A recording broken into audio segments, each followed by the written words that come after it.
清纯校花不顾暴雨冲向我家房门，只为和我睡一晚，而我却拒绝了她。第二天，校花竟惨死在我家小巷里。此后我心怀愧疚，考上警校后疯狂追查真凶，可暴雨冲刷了所有痕迹，整整10年都没有查到任何痕迹。可突如其来的一道闪电，竟把我送回了这个命运的分岔路口。顾同学，听说你父母在外做生意，家里只有你，能不能让我在你家住几天？我可以做家务抵偿。我看着眼前的人，下意识伸手去触碰，白薇本能的想躲，却为了求助硬生生忍住，僵立在原地。指尖传来冰凉的触感，他微微颤抖的反应都在清晰的告诉我，他还活着，我真的回来了。对不起。白薇慌忙后退，脚下一滑向后倒去，我眼疾手快地揽住她的腰，一把将她带入怀中。暴雨声中，两人之间一片寂静，她僵在我的怀抱里，不敢乱动。我迅速松开手，退到灯光边缘。看你太冷了，下意识想给你点温暖，抱歉。没关系。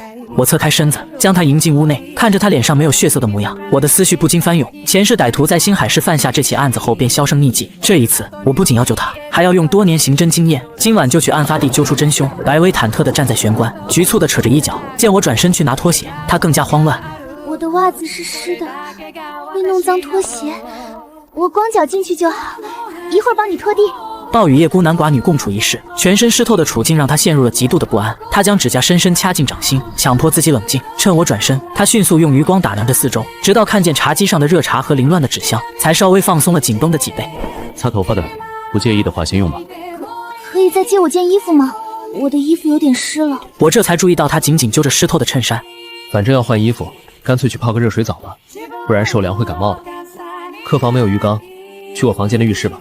我去放热水。听到要在我的浴室洗澡，白薇羞窘地低下头，声如蚊蚋地应了一声。浴室内响起哗哗的水声。白薇看着我忙碌的背影，终于鼓起勇气：“顾同学，叫我名字就行。你是想问我为什么不问你借住的原因？”白薇诧异地抬起头，满眼好奇地点了点头。像你这么漂亮的女孩子，大雨天敲门求收留，肯定有逼不得已的原因。既然不方便说，我追问就不礼貌了。听到这番话，白薇的眼眶红了。我是好水温，起身缓步走到她面前，突然抬手撑在她耳边的墙上，将她圈在怀里。我不担心你有什么企图，但是你就不怕住在这里，我会对你图谋不轨吗？白薇靠在墙上，轻咬着嘴唇，只觉得浑身泛起一股暖流。我相信你。她一双美眸大胆地直视着我，这句回答直接堵死了我继续试探的空间。想到今晚还有重要的事情要办，我笑着收回了手。你去泡澡吧。替换的衣服，以你的身材，这衣服完全可以当连体裙穿。先顶替一下，你的衣服放洗衣机洗完，再放烘干机，很快就能干。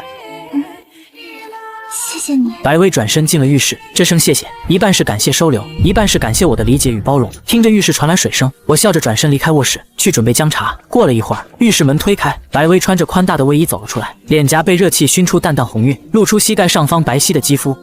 拖鞋已经给你放好了。白薇穿上被烘暖的毛绒拖鞋，心中的羞怯消散了不少。刚走出卧室，她就闻到了蜂蜜姜汤的甜暖气息。我端着马克杯靠近，目光扫过她宽大的卫衣领口，喉结微动。来，喝点姜汤水。白薇接过马克杯，小口啜饮着。要不要给你煮点面？会不会太麻烦？麻烦什么？几分钟的事。你先坐，给你加2个蛋。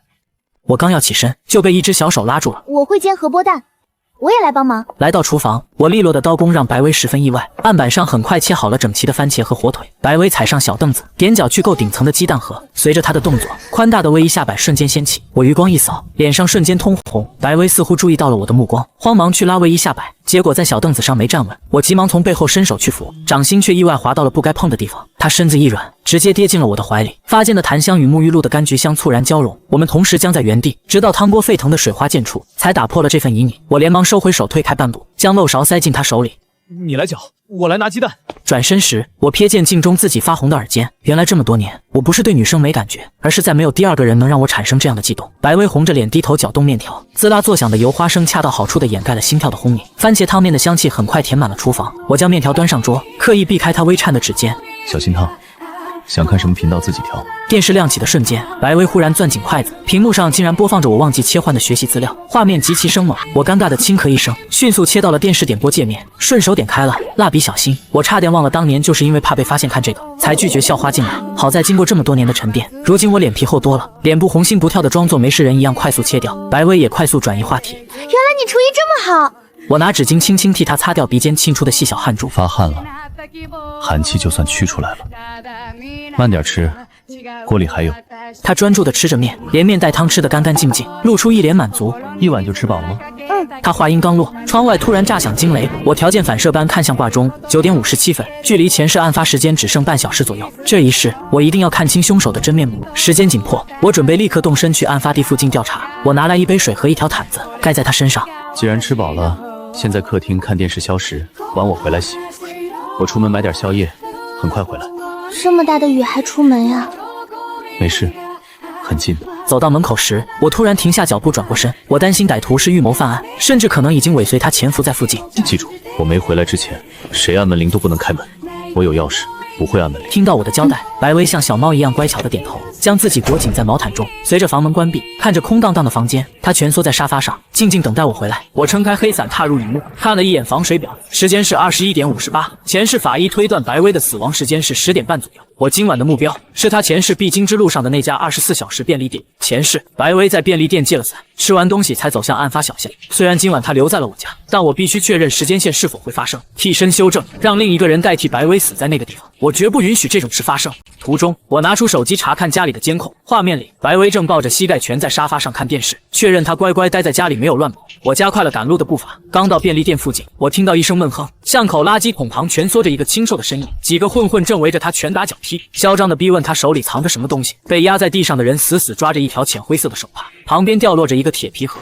叶子，我一眼认出，这是我班上性格孤僻、常被欺负的同学叶子。听到我的声音，那几个混混猛地回头，瞬间脸色发白。由于我父母在星海市颇有些手段，这些混混平时对我十分忌惮，我甚至没放下伞，他们便如见鬼般仓皇逃窜。巷子里只剩雨水敲打铁皮棚的声响。我蹲下身，将伞稳稳罩在叶子头顶。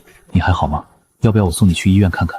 他手腕上还留着3个月前被烫伤的酒疤，我伸手想扶他，他却触电般缩回手，铁盒撞在墙上，几支蜡笔和半袋猫粮滚进泥水里。谢谢。他低头去捡书包，湿透的刘海遮住了眼尾的泪痣。我注意到他左手指甲缝里沾着暗褐色的污渍，像是干涸的血。下这么大的暴雨，你还出来喂流浪猫啊？叶慈含糊地应了一声，突然剧烈咳嗽起来，单薄的肩膀在雨中发抖。我脱下外套扔给他，穿上。你妈不是又出差了？你要是再生病，谁照顾你弟弟？就在这时，我脑海中突然闪过前世的监控画面。前世白薇在便利店外似乎看到了什么，才走向小巷。此时看到叶慈，我瞬间恍然大悟，白薇当时应该是看到了叶慈被人欺负的场景。我脑海中飞速闪过前世的种种细节。如果前世白薇离开便利店是来阻止这场欺凌，她那浑身湿透的模样，极有可能让这群混混的欺凌演变成骚扰。我努力回忆前世周一时叶慈的神态，他当时的伤比现在重得多，却对白薇的死没有太大反应。这说明前世极有可能是他拼死拖住了混混，白薇才没有被他们带走。既然不是他们干的，那真正的凶手另有其人。一番推理后，我瞬间锁定了一个关键信息：凶器。这种暴雨天，谁带着那把致命的小刀出门，谁就是最大的嫌疑人。想到那3个混混身上极有可能带刀，我立刻懊恼刚才放走了他们。至于满身是伤的叶慈，前世他能好好活到毕业，现在只能先把他放在一边。你没事的话，就快点回家吧。我抬脚刚准备走，又停下来看了一眼叶慈坏掉的雨伞，一把将手中的黑伞塞进他手里。你的伞坏了，用我这个。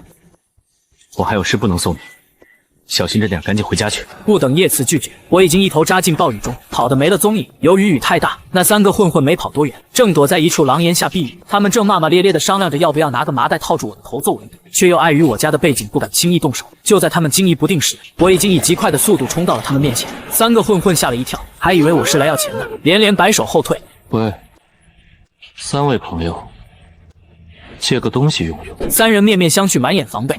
不借钱，借别的。 3人满脸疑惑地看着我，我盯着他们，露出一抹人畜无害的微笑。借刀。3个混混愣在原地，显然没听懂我的要求。3位出来混的，该不会出门在外连把刀都没有吧？激将法果然奏效，绿毛不服气地从兜里掏出一把蝴蝶刀，当着我的面炫耀般耍弄起来。我只扫了一眼，就判定这绝不是法医报告中那把切口平整的水果刀。这种太花里胡哨了，我出100块买把类似水果刀那种。 重赏之下，另外2个混混争先恐后的往出逃，一把功能繁杂的瑞士军刀，以及一把泛着冷光的军工折叠猎刀。2把刀都不是我要找的凶器。刀是好刀，可惜我就带了100块，算了。我无视了混混们怀疑被耍的骂骂咧咧，直接转身重新扎进冰冷的雨幕中。这3个混混身上没有我要找的凶器，这条线索彻底断了。强烈的焦躁感在胸腔里灼烧。其实最简单的破案方法就是像前世那样拒绝白薇，然后偷偷尾随，就能在案发地点将真凶抓个正着。但重来一次，在见到他安然无恙的那一刻，我根本无法抑制内心的悸动。我宁愿选择大海捞针般的排查，也绝不会再拿他的命去冒一丝一毫的风险。我重新回到便利店买伞，好心的店员递来一条干净的毛巾，让我擦干头上的雨水。我倒了生蟹擦净水剂，将手机装进防水袋。随后，我模仿着前世白薇出门的动作和步速，再次撑伞步入狂风暴雨中。刚踏入雨幕，狂风就险些将伞骨折断。我踩着满地泥泞与碎玻璃，终于来到了监控摄像头的盲区起点。这里正是前世痕迹检验报告中反复提及的案发地。防水表悠悠发亮，显示22点17分。狂风骤起，直接掀翻了伞面。我索性弃了伞，任由冰雨劈头盖脸的砸下来。手机在防水套里震动，我靠着潮湿的砖墙点开家中的监控。暖黄的光晕里，白薇正蜷缩在沙发角落，双脚不安地轻搓着，目光频频看向房门，那神情中带着期盼，又透着几分担忧。再等一会儿就好了，别着急。时间来到22点29分，巷尾突然传来一阵金属碰撞声，我立刻警觉地摸了过去，却意外看到了一个熟人，星海2中出了名的校霸江燕。此时他正坐在违章建筑的遮雨棚下，用一把水果刀削着苹果。这不是老顾吗？你这大半夜风雨这么大，伞也不打，跑这儿来干嘛？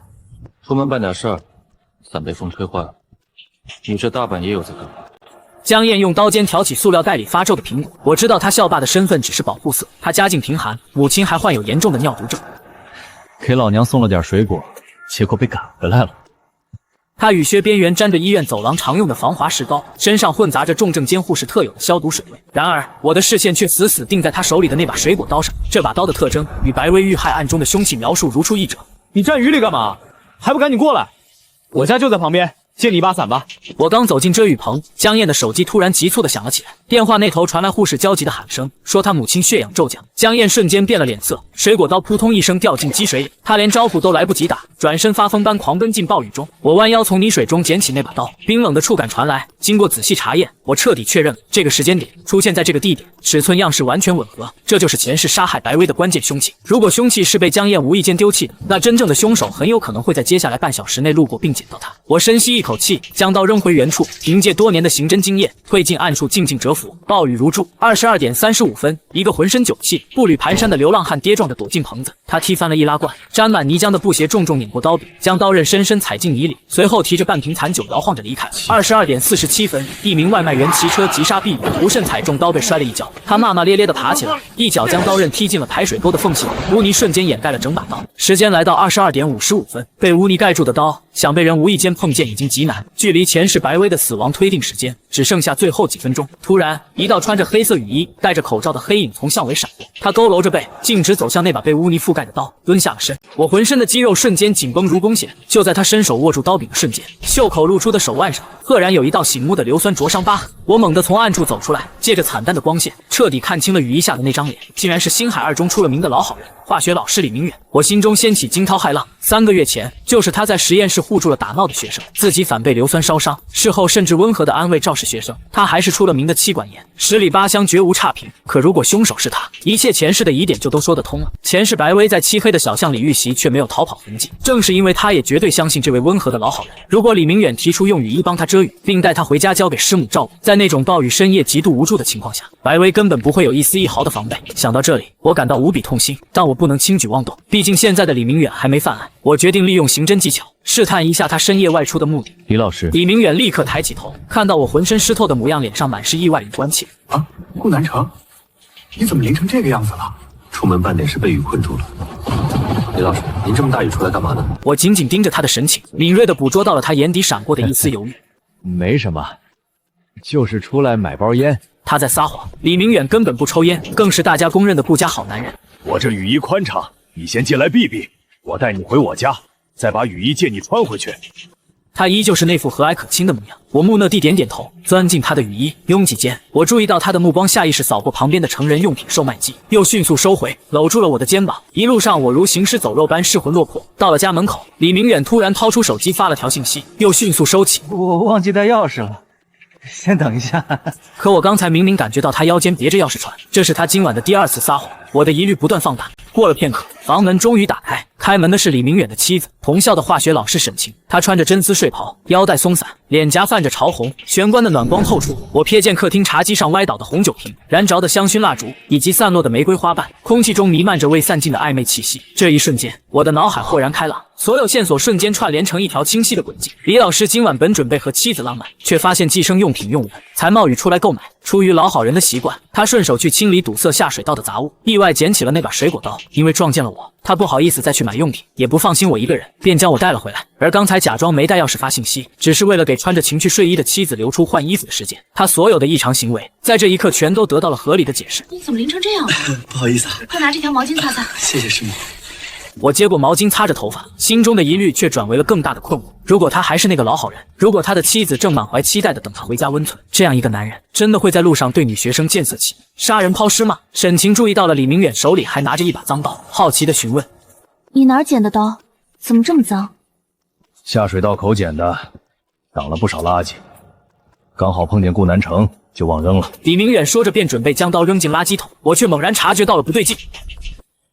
等一下，李老师，这刀让我看一下。李明远疑惑地将刀反转，刀尖朝内，刀把朝外地递给了我。这个下意识的防伤害动作，再次印证了他骨子里的温和。我接过水果刀，仔细端详，脸色瞬间变了。之前灯光太暗没看清，这把刀的刀刃居然有细微的卷刃，这显然是江燕拿它切过硬物造成的。法医报告中根本没有关于卷刃的说明，切口会有明显的差异，这意味着真正的凶器根本不是这把刀。我彻底锁错目标了。我猛地翻腕扫了一眼手表，已经23点了，真正的凶手可能这个时候才刚出现。我心下一急，连忙将毛巾塞回给沈晴。不好意思，李老师，时间太晚，我得赶紧回家了。您的雨衣我先借走了。我将刀柄塞回李明远手里，披上雨衣，一头扎进了暴雨中。我一路狂奔回到案发地点，在附近来回搜寻了好几圈，偶尔有路人行色匆匆的经过，但完全不像是会中途停下犯案的凶手。23点30分，街道已空无一人。我拿出手机查看监控，白薇蜷缩在沙发上，困得像小鸡啄米般直点头，却还在强撑着睡意，不时地望向门口等我回家。我攥紧拳头，干脆脱掉雨衣，继续在漆黑的案发地附近徘徊，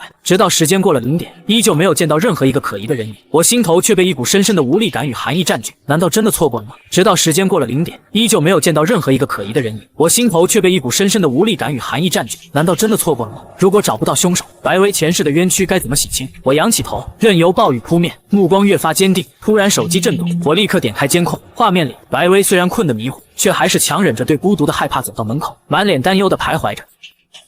喂，突如其来的声音吓了他一跳，他赶紧循声看向监控探头。顾南城，我有点事情耽搁了，很快就回去。你要是困了就先睡。你没事就好，我还不困，等你回来。他对着镜头挤出一个温和的笑容，我保证马上回去后，他拖着疲惫的身子重新蜷缩进毛毯中，神色终于宽心了不少。看着空荡荡的街道，我站在暴雨中，任由冰冷的水流倾洒，这是我多年的习惯。冷水能让我的大脑迅速活跃，我开始疯狂回溯今晚遇到的一切。便利店店员叶慈，3个混混，我强行将所有人纳入质疑名单。叶慈，他被混混抢劫时书包底朝天，身上搜不出半毛钱，更别提凶器。排除3个混混，他们虽有动机，但持有的刀型根本不符。排除流浪汉和外卖员接触到的刀，也不是真正的凶器。所有不可能的人被排除后，我的记忆倒带锁定了一个原本以为绝不可能的人——江燕。江燕因为母亲病危跑向医院，把刀掉在了现场。可如果他母亲情况很快稳定了，半小时足够他在医院跑个来回。如果他在回来的路上因为发现刀丢了，又去附近店铺重新买了一把水果刀呢？卷宗里确实有记录，当晚22点到23点间，有人冒雨买过一把水果刀，而他回来的时间刚好完美避开了我和李老师去他家的那段时间。整条线梳理下来，江燕的嫌疑瞬间无限放大。要验证这个推论很简单，现在就去江燕家敲门。如果他已经回家，且真的新买了一把刀，那他的嫌疑就彻底坐实了。我循着记忆来到他家附近，心猛地往下沉。他家的灯尽亮着，我深吸一口气，敲响了房门。房门打开，江燕光着膀子，头上搭着毛巾。老顾，你什么鬼？这么晚还没回家？这身雨衣哪来的？我走进屋内，目光瞬间锁定了桌上一把崭新的水果刀。卷宗里那个深夜冒雨买刀的神秘人，真的是他。李老师借我的，你这是刚回来？对啊，刚才我妈那边出了点状况，急得忘了借你把伞了。你这大晚上不回家干嘛呢？没啥，喜欢淋雨逛街。你之前跑得急，刀掉地上了，怎么又买了一把新的？我操！我说怎么摸遍口袋都没找到，掉哪儿了？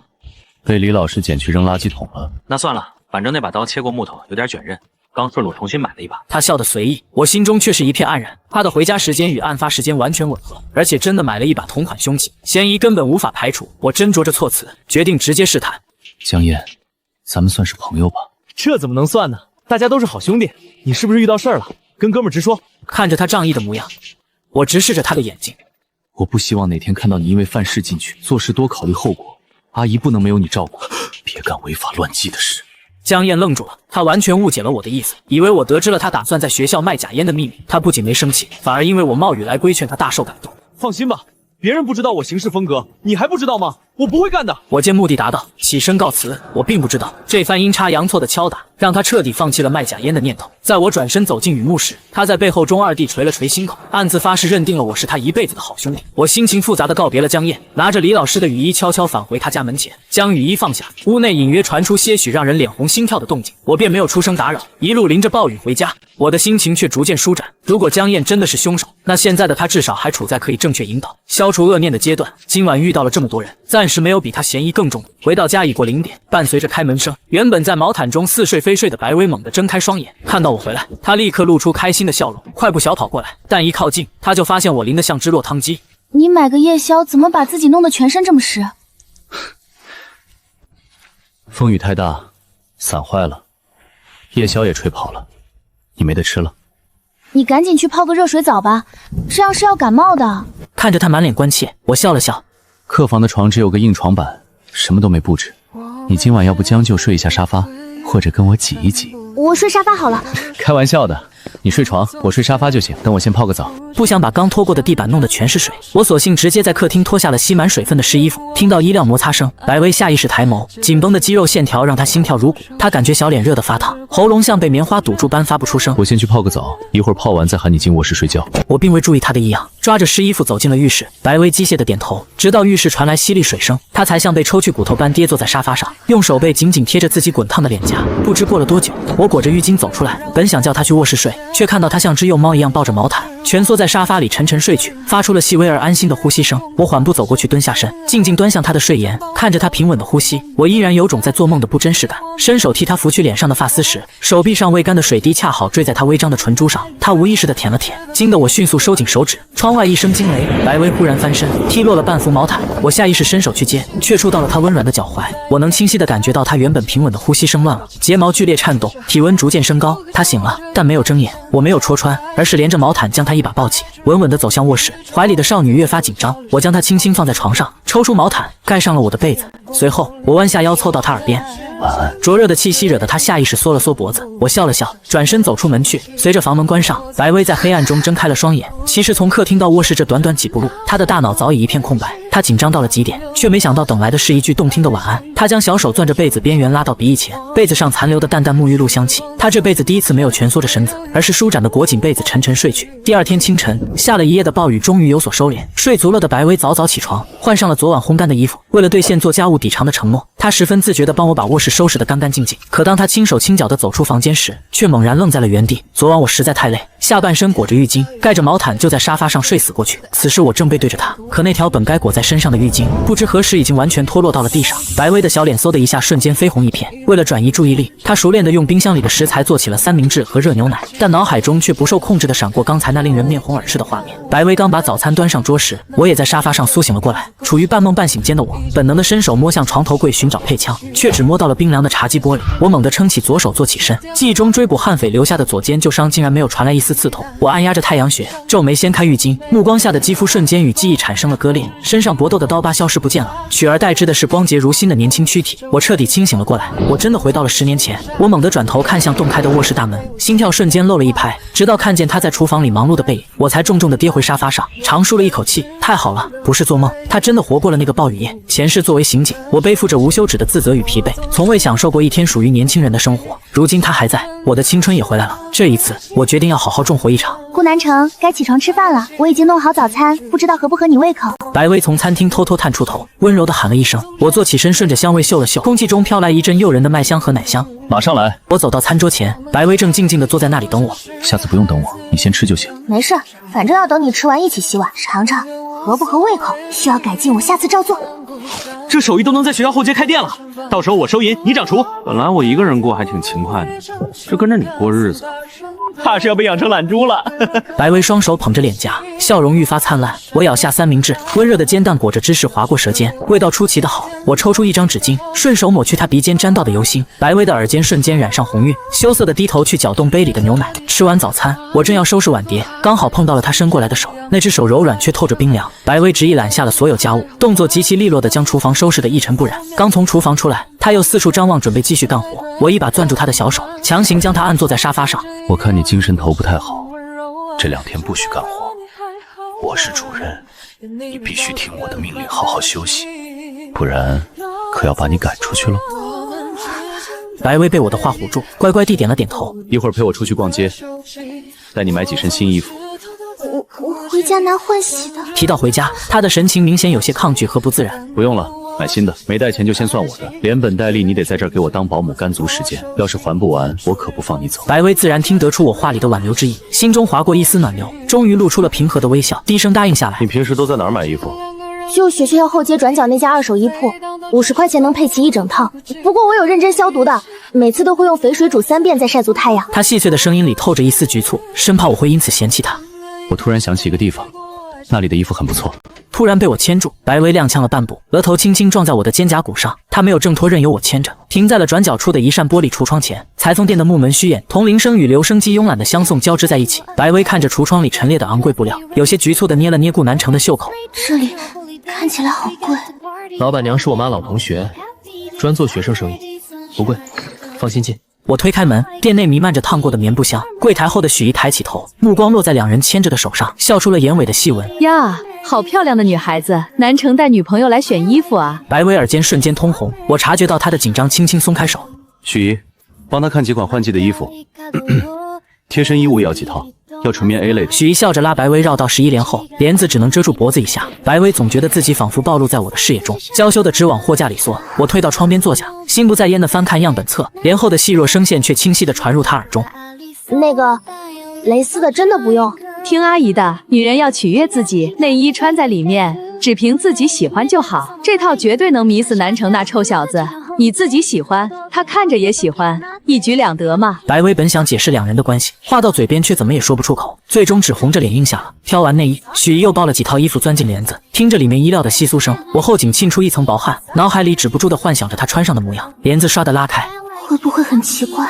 白薇揪着裙摆转了半圈，晨光将她笼罩成半透明的蜜色，棉布裙摆荡起如出战铃兰般优美的弧度。我喉结重重滑动，突然起身帮她翻平衬衫领子。第2颗扣子系错了，指尖无意蹭过她颈侧的肌肤，我触电般缩回手，顺势抓了顶草编遮阳帽扣在她头上，掩饰慌乱。看来你们都很满意啊。再试试这套。帘子再次掀开，半透明的苎麻纤维在晨光下勾勒出少女的曲线，我一时间看得一不开眼。许怡眼光独到，接连几套衣服都极其合身，眼看她配上瘾了，我赶紧出声阻止。好了好了，许怡，别再配了，我的卡都要不够刷了。怕什么？回头找你妈报销去。给儿媳妇花钱，她还不知道多开心呢。我还以为你们早生米煮成熟饭了。我苦笑着再三拜托保密，许怡打趣着给了个1折的友情价。结账时将内衣单独包好，凑到我耳边轻声低语。你这小女朋友的身材，许怡帮你鉴定过了。我呛咳了一声，红着耳根递出信用卡。余光瞥见白薇正踮脚看着窗边的蕾丝睡裙，晨光下的她显得无比青春美好。恍惚间，前世暴雨中那张凄厉的死状照片再次在脑海中闪过。我猛地握紧拳头，在心底暗暗发誓，这辈子只要我还活着，就绝对要死死护住眼前的这份美好。搞定了衣物，只剩下床上用品了。我拎着购物袋走在前面，白薇步子略慢，偷偷用余光打量着我。购物袋里薄荷绿的蕾丝裙边在风中微微飘动。家居卖场在4楼，一会儿挑你喜欢的就好，反正最后都是你睡。此时的我们就像逛街的小情侣，他带着些许紧张和甜蜜来到床上用品店，暖黄的灯光让一切显得十分柔软。我推着购物车跟在他身旁，看着他弯腰挑选，有种新婚夫妇置办家当的错觉。这个会不会太贵？贵啥？喜欢就先试试。我取下一床蚕丝被塞进他怀里，他笑了笑没说话。等我蹲在货架前比对填充物时，他悄悄将那床4位数的蚕丝被放了回去，抱起一床便宜的浅绿色水洗棉。这个手感不错。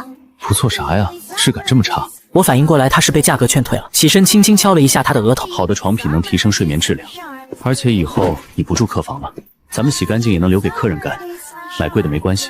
这句咱们和不住客房的双关语让他听出了别样的意思，他微微有些发愣。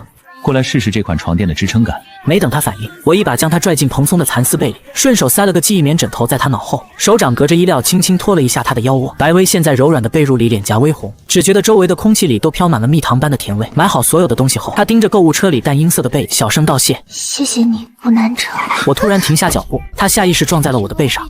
以后谢谢这个词就不用说了，行动比语言更有说服力。在报答我之前，你无论如何都不能出事。他虽然发愣，但还是乖巧地点了点头。走吧，咱们回家。付完账留下地址让店家送货，我提着衣物带他回家。路过街角的旧书市时，桂花酒酿的香气氤氲开来。我买了一份滚烫的米糕，吹了吹递到他嘴边，他咬下一口，糖桂花瓣粘在嘴角，我顺手用拇指替他抹去。好吃吗？很甜很香。下次带你去逛小吃一条街，那边好吃的更多。听着我的承诺，他眼神如痴地看着我的背影。我不知道，他心里其实一直记着我们年幼时在公园的那个约定。买齐洗漱用品回到家时，床品已经送到了，我正跪在客房地板上套被套。白薇抱着新枕头站在一旁，让我来吧。我来弄就好，怕你把自己缝进被子里。我抖开新月纹床单，转身将床单如幕布般罩在他的头上。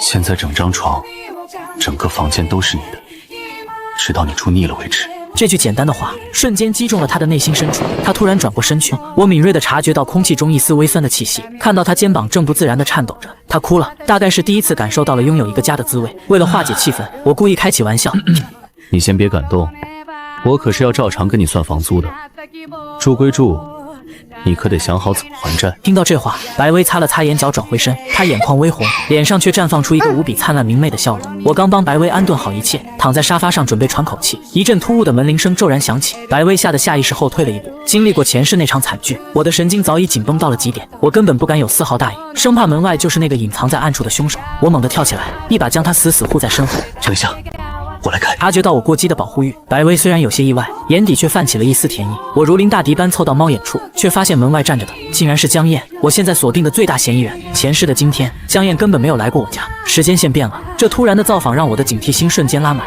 我强压下狂跳的心脏，拉开了门。江燕，你怎么来了？没事就不能来找你吗？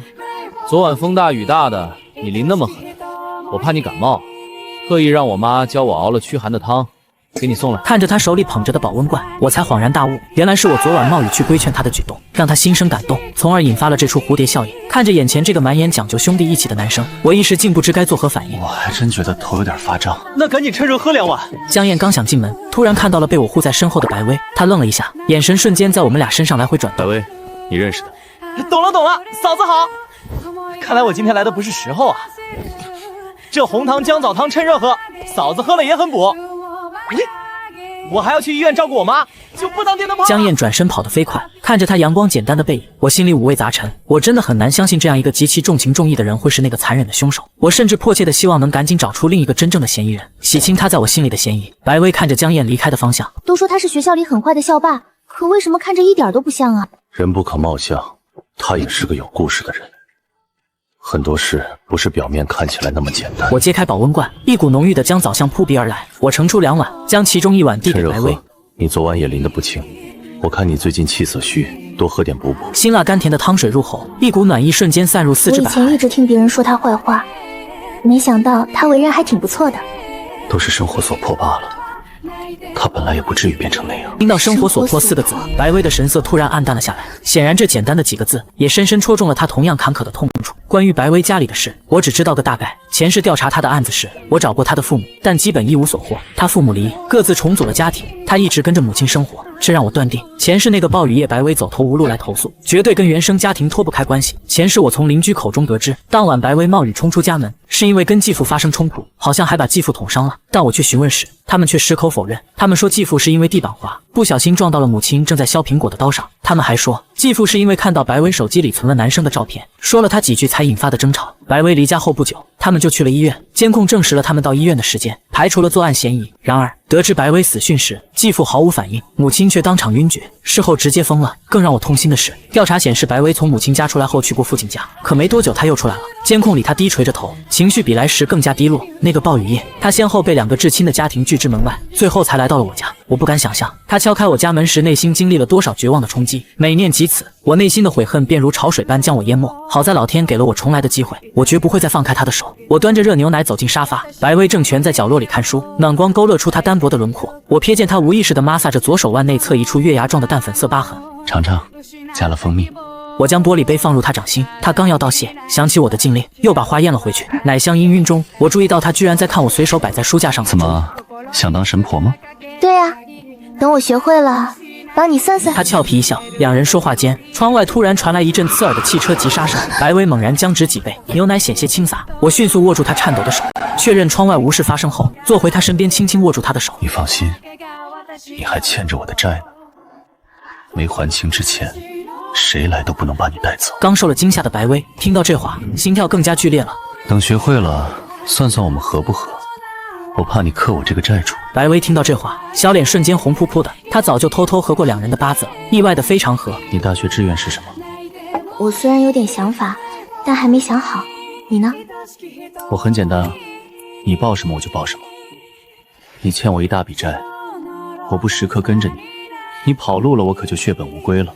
白薇捏着汤匙轻轻画圈，望着我含笑的眼睛，喉间泛起一阵酸涩的甜。我想报考京大或者京都医科大的心理学专业。这两个大学可不简单啊，怎么想起来学心理专业？我脑海里突然闪过他母亲发疯的事，难道他母亲原本就有精神疾病？白薇张了张嘴，最终没有解释。这专业不错，顺便打磨一下自己的心理承受能力。我会拼命努力的。那我来辅导你学习。他诧异地看着我，我现在的成绩在班里只能算中游，而他名列前茅。怎么，看不起我吗？没有。你撒谎！你一撒谎就不敢看别人的眼睛，说话也会停顿，我知道的。这句话听在他耳中，代表着我一直在偷偷关注他。他心里的甜意瞬间超过了牛奶。为了证明自己，我拿来5年高考3年模拟，刷刷刷的做了好几页，又快又准。其实前是为了考入人民公安大学追查真凶，我曾近乎疯魔的学习，这些题目早已刻进了我的灵魂。看着我深藏不露的学霸实力，白薇眼中闪过崇拜的光芒。那我岂不是又要多欠你一份辅导费了？我还不起了怎么办？那赶紧先我钱给我卖身契。我掏出纸笔递给他，本来只是开个玩笑，没想到他竟然真的接过去，低头认真的写了起来。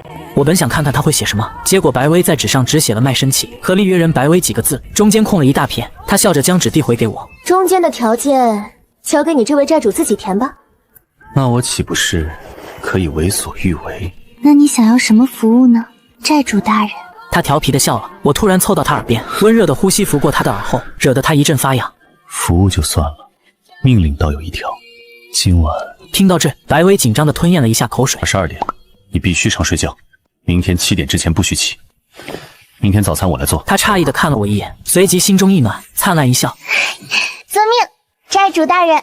入夜后，在我的强权命令下，白薇乖乖上床睡觉。我给她倒了一杯热牛奶。锁门没关系。我退了出去，而他看着房门把手，最终没有去锁。回到卧室，我长舒了一口气。前世为了麻痹自责，我疯狂办案，连师傅安排的清闲岗位都拒绝了，就怕闲下来会想起他。如今重回10年前，他得救了，我也终于解脱了。经过一番心理暗示，我沉沉睡去。梦里，我回到了童年，公园的一角，一个瓷娃娃般的小女孩正在抽泣。你怎么这么大了还哭鼻子呀？我没有哭鼻子，是不是他们欺负你了？我让他们给你道歉。小女孩连忙拉住他，说跟别人无关。小顾南城掏出妈妈准备的干净手帕，温柔地替她擦去眼泪。你傻看着我干嘛呀？他呆萌地照了照水洼，惹得小女孩破涕为笑。我叫顾南城，经常来这儿玩，以后有什么不开心都可以来找我。随着母亲的呼唤，小男孩跑远了。叮铃铃，闹钟炸响，我猛地睁开双眼，嘴里嘟囔着怎么会突然梦到小时候。同一时间，白薇也陷入了那个公园的梦境。我的爸爸妈妈有一个要离开我了。别哭了，我还以为什么事呢。我爸爸妈妈全都离开我了，我都没哭。小白薇惊讶地看着他，她没想到这个小男孩竟然如此坚强。她一把将他抱在怀里，反向安慰起来。爸爸妈妈离开了你怎么办？跟爷爷奶奶生活呗。听大人说，他们办完事儿就会回来的。听说爸爸妈妈离开后会有新的家人，就会不要我了，我好害怕。小男孩再次帮他擦去眼泪，牵起他的手。那你就来我家吧，我家还蛮大的。我听爸爸妈妈说想要个女儿来着，我们可以做一家人呀。这句童言无忌的话，却让小白薇再次泪如泉涌。原来这世上还有自己的容身之地。然而自那以后再也没来过。他留下了一张写满谢意的纸条，压在两人常碰面的地方。梦境的最后，白薇看着小孩离去的背影，不知何时以泪湿眼眶。我敲响了客房的门，叫醒了白薇。餐桌上，我特意熬了红枣红豆薏米百合粥给她补气血。看着她像小猫一样怕烫的喝粥，我不禁看入了神。干嘛这么看着我？我突然发现你好像一个人，很小的时候遇到的一个小女孩，玩了不到半个月她就搬走。我觉得你跟她好像。她没跟你告别吗？听到白薇的追问，我陷入了回忆。没有当面告别，我是看到一张破烂的小纸条才知道她走了的。纸条被雨水泡坏了，只剩下一半。我看着白薇，越发觉得她和那个小女孩神似。我问她小时候有没有在公园遇到过一个小男孩，她却调皮地笑了笑让我猜。此时的白薇心情肉眼可见的雀跃起来，她终于明白，当初我听到她的名字毫无反应，是因为那张写着名字的纸条被撕毁了。得知我其实一直记得她，她难得叛逆的没有直接给我答案。我猜你不是她，因为你比她漂亮多。看着她瞬间羞红的小脸，我得意的笑了。吃过早餐，我便准备带她出门买手机，毕竟我不可能24小时把她绑在身边。与此同时，我正琢磨着怎么跟远在外地的老妈开口借钱。昨晚买衣服和高级床品，我的信用卡额度已经见底了。我刚发信息说借5000，没想到老妈直接转了5万过来。看着老妈发来的不够用，跟妈说好好谈恋爱的叮嘱，我苦笑了一下。看来许姨已经把我带女孩去买贴身衣物的事跟我妈汇报过。有了这笔强大的资金支援，我心里顿时有了底。周日闲来无事，你有什么想去的地方吗？我想去老城区的公园逛逛。老城区的公园，那不正是当年我和那个小女孩相遇的地方？结合她刚才的话，以及父母离异、重组家庭的背景，再联想到她撒谎时不敢看人、说话停顿的小习惯，所有的细节在这一刻严丝合缝地对上，我心中一阵剧烈的悸动。前世随着她的死亡，我的世界陷入灰暗，根本无暇去回忆童年。如今细细想来，她就是当年那个小女孩。那边的公园适合放风筝，咱们顺道买个风筝，放完再去逛小吃街。好呀，我还没放过风筝呢。看着他因为能放风筝而高兴得像个孩子，我心中满是怜惜。普通人的日常对他来说却是难得的体验。我在心底暗暗发誓，不论他缺失了多少色彩，我都要帮他一一补齐。出门先给你买台手机，你不带手机，万一有什么事儿，我债主去哪儿找你？听到这蹩脚的借口，他笑着点了点头，推开手机店的玻璃门，店员热情地掀开防尘罩，向我们推荐适合小情侣的粉色手机。听到这称呼，白薇羞涩地揪住了浅绿色的裙角。我指了指那台标价4888元的烟霞粉手机，见他盯着价签发愣，我直接伸手挡住了他的视线。不该看的别看，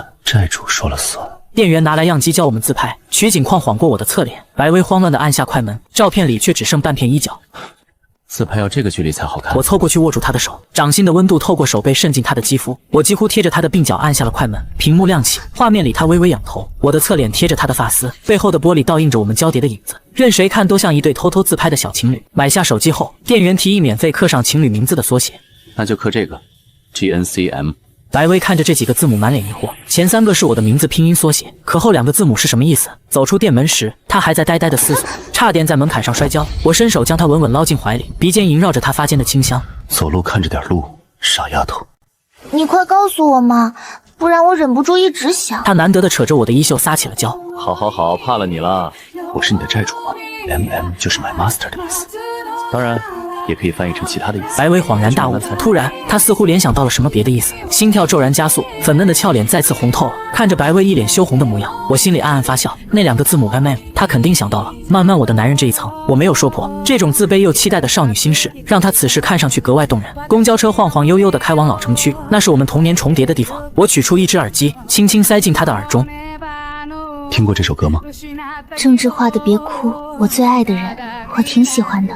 那一瞬间，我脑海中大量记忆闪回。前世，我无数次在深夜听着这首歌悼念惨死的他。歌词里那句“今夜我如昙花绽放，在最美的一刹那凋落”，简直就像是对他宿命的预言。耳机里传来雷霆那空灵忧伤的翻唱声，白薇听着听着，眼泪竟无声的滑落。我不知道，前世的他曾无数次想在天台终结生命，是童年那个小男孩的影子支撑他走到了现在。现在的泪水，是他对过去那个阴郁自己的告别。我正失神的陷入哀伤，一只柔软的手却轻轻抚上了我的脸颊。白薇眼神中透着揪心的心疼，像小时候一样。她突然轻声将我紧紧抱入怀中，少女背影传来的温度与记忆中那个在公园安慰我的小女孩重叠了。我没有挣脱，任由时光在这一刻静止，朝阳洒进车窗，驱散了我们心头积压已久的阴霾。下了车，老城区的风果携着樟树叶的清香，周围的早餐铺、自行车铃声，一切都没有变。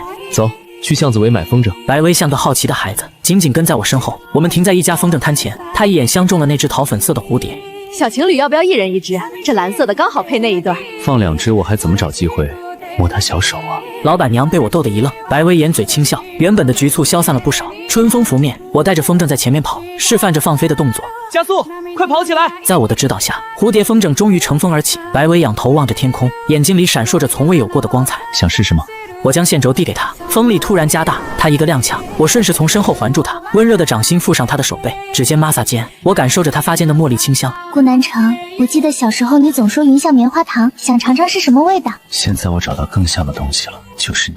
因为你的笑容跟棉花糖一样，又软又甜。就在我俩甜蜜互动时，突然看到了附近有个熟悉的身影蹲着。江燕，你在这干嘛呢？江燕愣了一下，啊，老顾，没干嘛，打哈哈说在等朋友。顺着江燕的目光看去，只见她正盯着一个给父亲烧烤摊帮忙的单马尾女孩出神。看着那个女孩，我猛然想起了前世关于江燕的悲惨往事。前世，江燕和这个女孩相爱了，为了打消女孩父亲因为她校霸名声带来的偏见，江燕付出了极大的努力，剪短了头发，忍痛洗去了纹身，疏远了狐朋狗友，戒了烟，连穿衣打扮都变得清爽干净。然而，无论她怎么改变，在女孩父亲眼里，她始终是一匹企图骗取女儿感情的恶狼。女孩心疼江燕，赌气离家出走，住进了她家。江燕的母亲虽然高兴，但也常常劝女孩回去跟父亲好好谈谈。谁知女孩的父亲不仅没有理解，反而直接带着警察找上门，当着左邻右舍的面大骂江燕毁了女儿名节，要告她强奸罪。江燕的母亲本就患有严重的尿毒症和并发症，受此刺激急火攻心，当场就去世了。女孩的父亲彻底傻眼了，他原本只是想吓唬江燕，却没想到闹出了人命。好好的一桩姻缘，瞬间变成了死仇。江燕的母亲是他唯一的精神支柱，巨大的悲痛和愤怒让他差点当场拼命。虽然后来女孩的父亲懊悔松口了，但江燕怎么可能昧着良心和杀母仇人的女儿在一起？最终两人还是分道扬镳。没多久，江燕就辍学离开了这座城市。多年后我在查案室偶遇她，她已经变成了一个衣不蔽体、睡在桥洞下的流浪汉。她疯了，嘴里只重复着一句话：她有个杀母仇人，要报仇。极度的痛苦烧毁了她的理智，她忘了该怎么报仇，只能在疯癫中度过余生。回想起当时她痴痴傻傻的模样，我感到的心痛绝不亚于看到白薇的惨剧。所以即便前世那把刀把嫌疑指向了她，我也坚信她绝不是那种十恶不赦的凶手。既然老天让我重来一次，我绝不能看着悲剧重演。我打算把准备好的10万块逃犯线索送给江燕，有了警局的荣誉背书，女孩父亲对她的偏见绝对能减轻大半。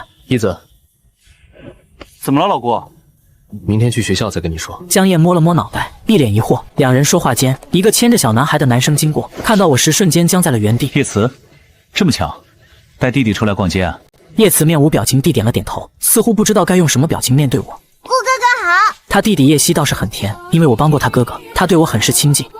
你也好，小希真乖。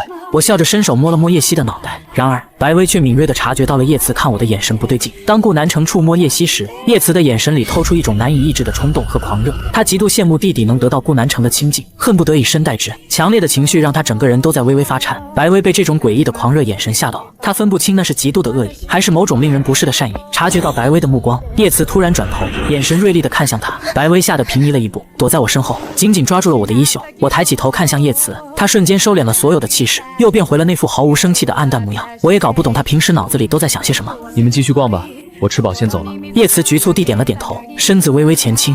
白薇，你真吃饱了吗？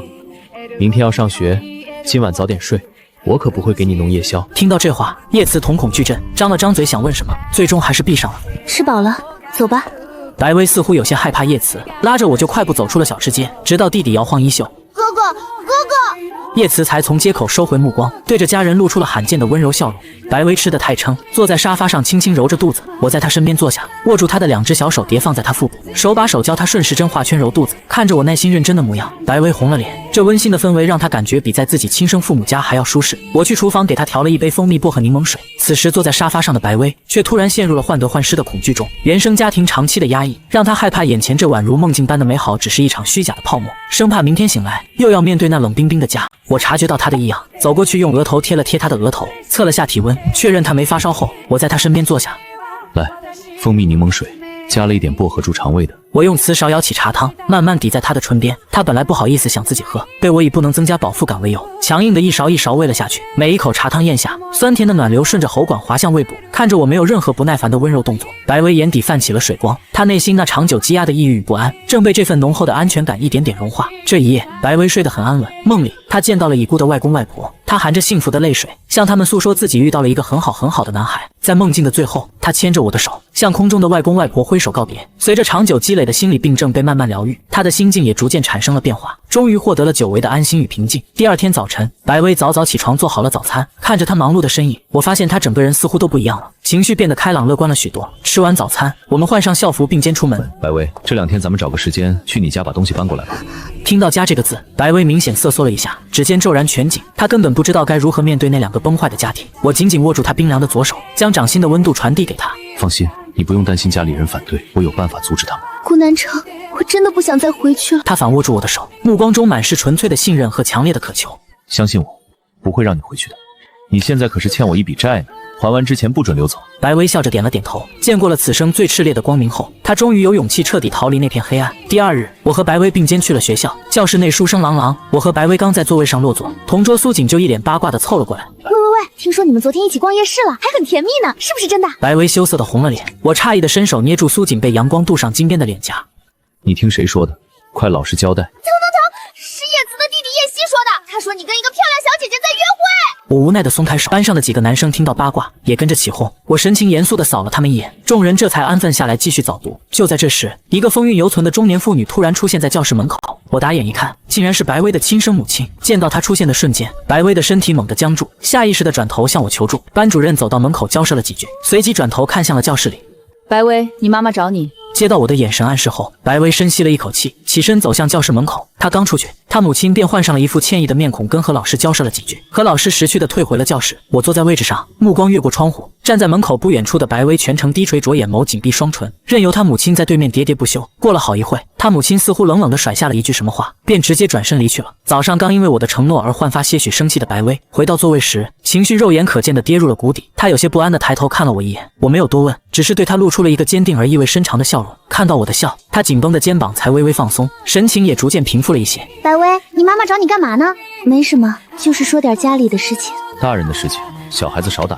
等下了早读，带你去小卖部狠狠造一顿。现在乖乖看你的书。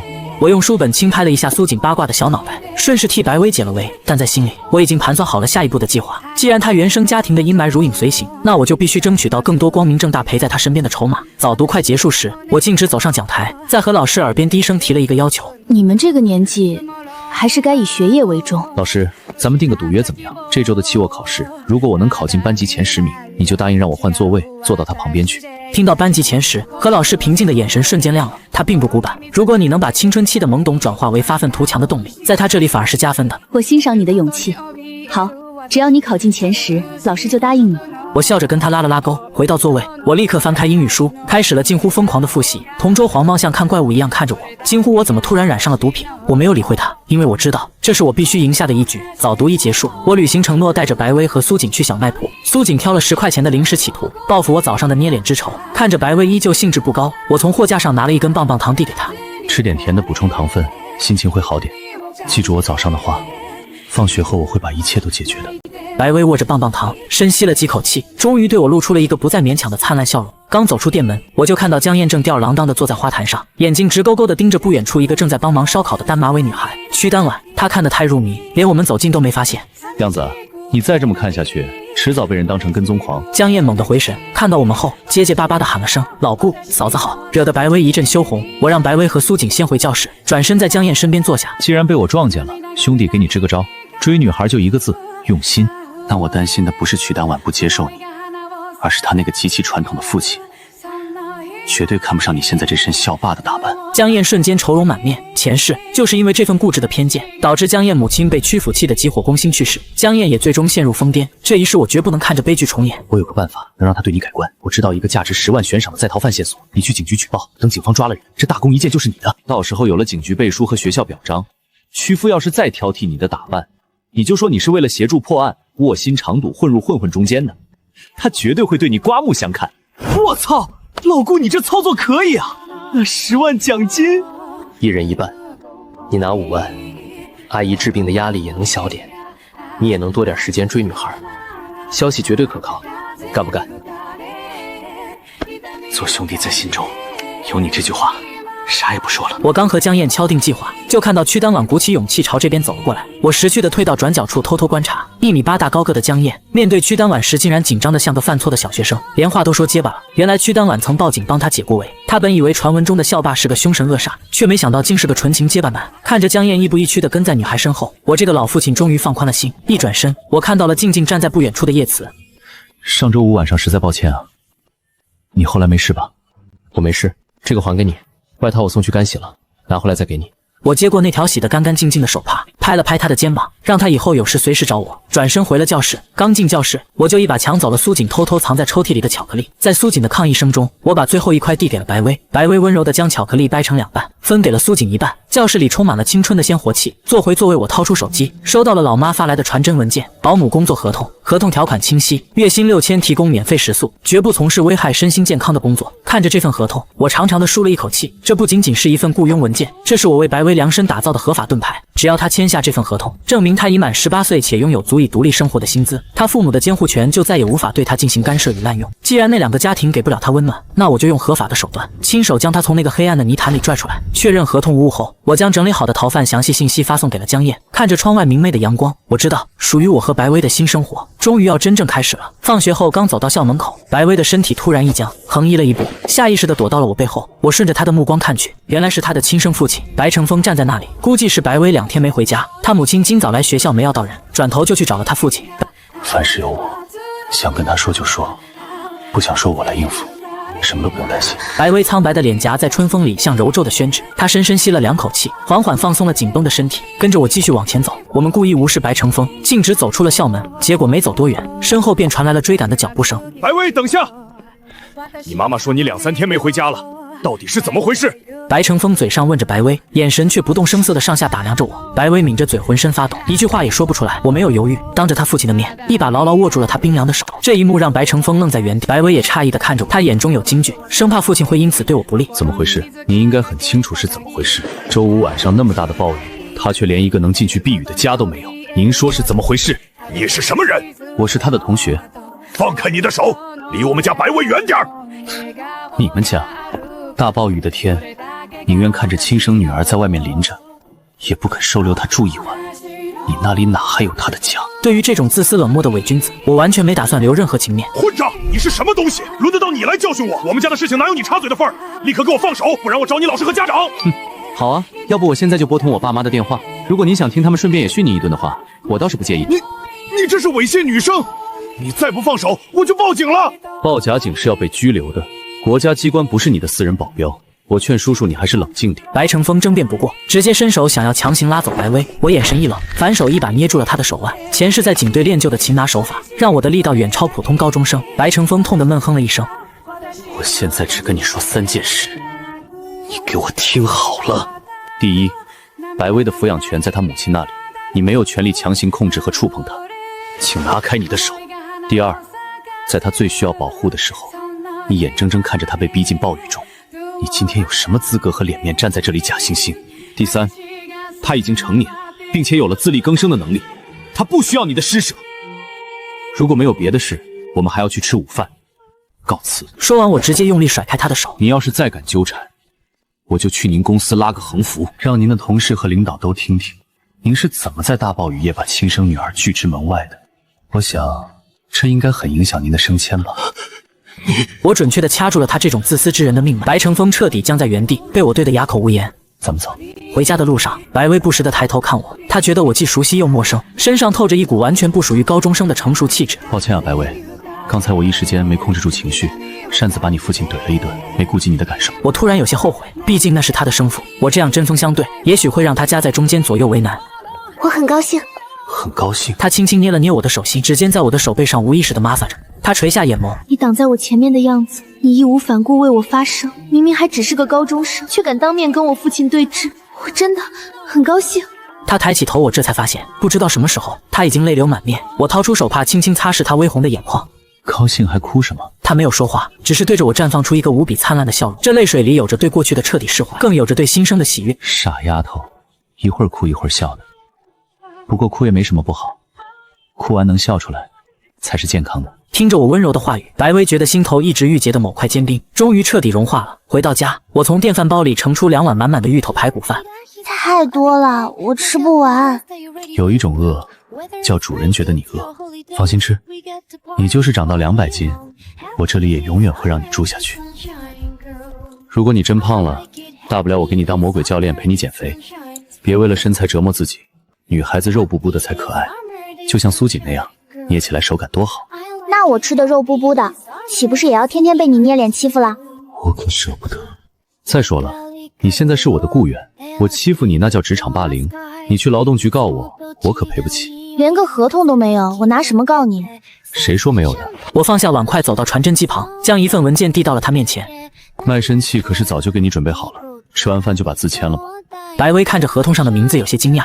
顾母，你告诉你妈妈了？这事必须由她出面才合法。那她有没有说什么别的？说了，她说你要是不能好好照顾我，就解雇你，特别是这条照顾日常起居，比如晚上被窝太冷，你得负责帮我暖好。一看就是霸王条款，这种特殊服务得加钱。看着他不再像以前那样局促害羞，甚至学会了跟我开玩笑，我忍不住笑出了声。这份自由的契约终于将他彻底护在了我的羽翼之下。餐桌前的空气带着几分温馨。白薇翻看着桌上的纸张，原本他以为这只是我敷衍的玩笑，却发现条款事无巨细，正规的让人啧舌。你不会真的打算按这上面的工资发给我吧？白纸黑字签了字，当然具有法律效力。要是不给，你回头告我，我可是要面临几倍赔偿的。这可不行，这合同还是别写了吧。看着他局促的模样，我慢条斯理地喝了口牛奶，心底早已有了盘算。这合同不是咱俩私底下过家家，它真正的用处是为了对付你父母未来可能的刁难。听到父母2个字，我敏锐地察觉到他的肩膀微不可察地瑟缩了一下，眼中满是迷茫。我父母，这和他们有什么关系？你虽然刚成年，但在没有稳定收入前，依然处于他们的绝对控制下。但根据民法典第18条规定，只要你有足以维持生活的稳定收入，就被视为具有完全民事行为能力。我迅速划开手机屏幕，调出相关法条递到他面前。简单来说，只要这份工作在，你就有权利拒绝父母的一切强制干涉。如果他们逼迫你，你可以动用法律保护自己。这是真的吗？外人根本无法想象，那种杀人不见血的家庭冷暴力曾将他逼到何种绝境。此刻看着法条，我终于看到他眼里的阴霾被彻底驱散，焕发出了前所未有的生机。现在知道好处了吧？等下吃完饭就乖乖把字签了。可是1个月6000块真的太多了，我妈妈1个月也才赚3000，我根本做不好一个保姆的工作。要不减掉一半吧？傻丫头，你吃我的住我的，这笔钱我最后不还得从你这儿回收？这数字就是写给外人看的，钱最后全都是我的。那我就放心了。看他顿时放松下来，大口扒拉着碗里的排骨饭，仿佛连米粒都变得香甜无比。我忍不住又逗起他来。逗你的，1分钱都不会少。你要是嫌多，以后家里的开销全用你的工资，让我狠狠体验一把被人包养的滋味。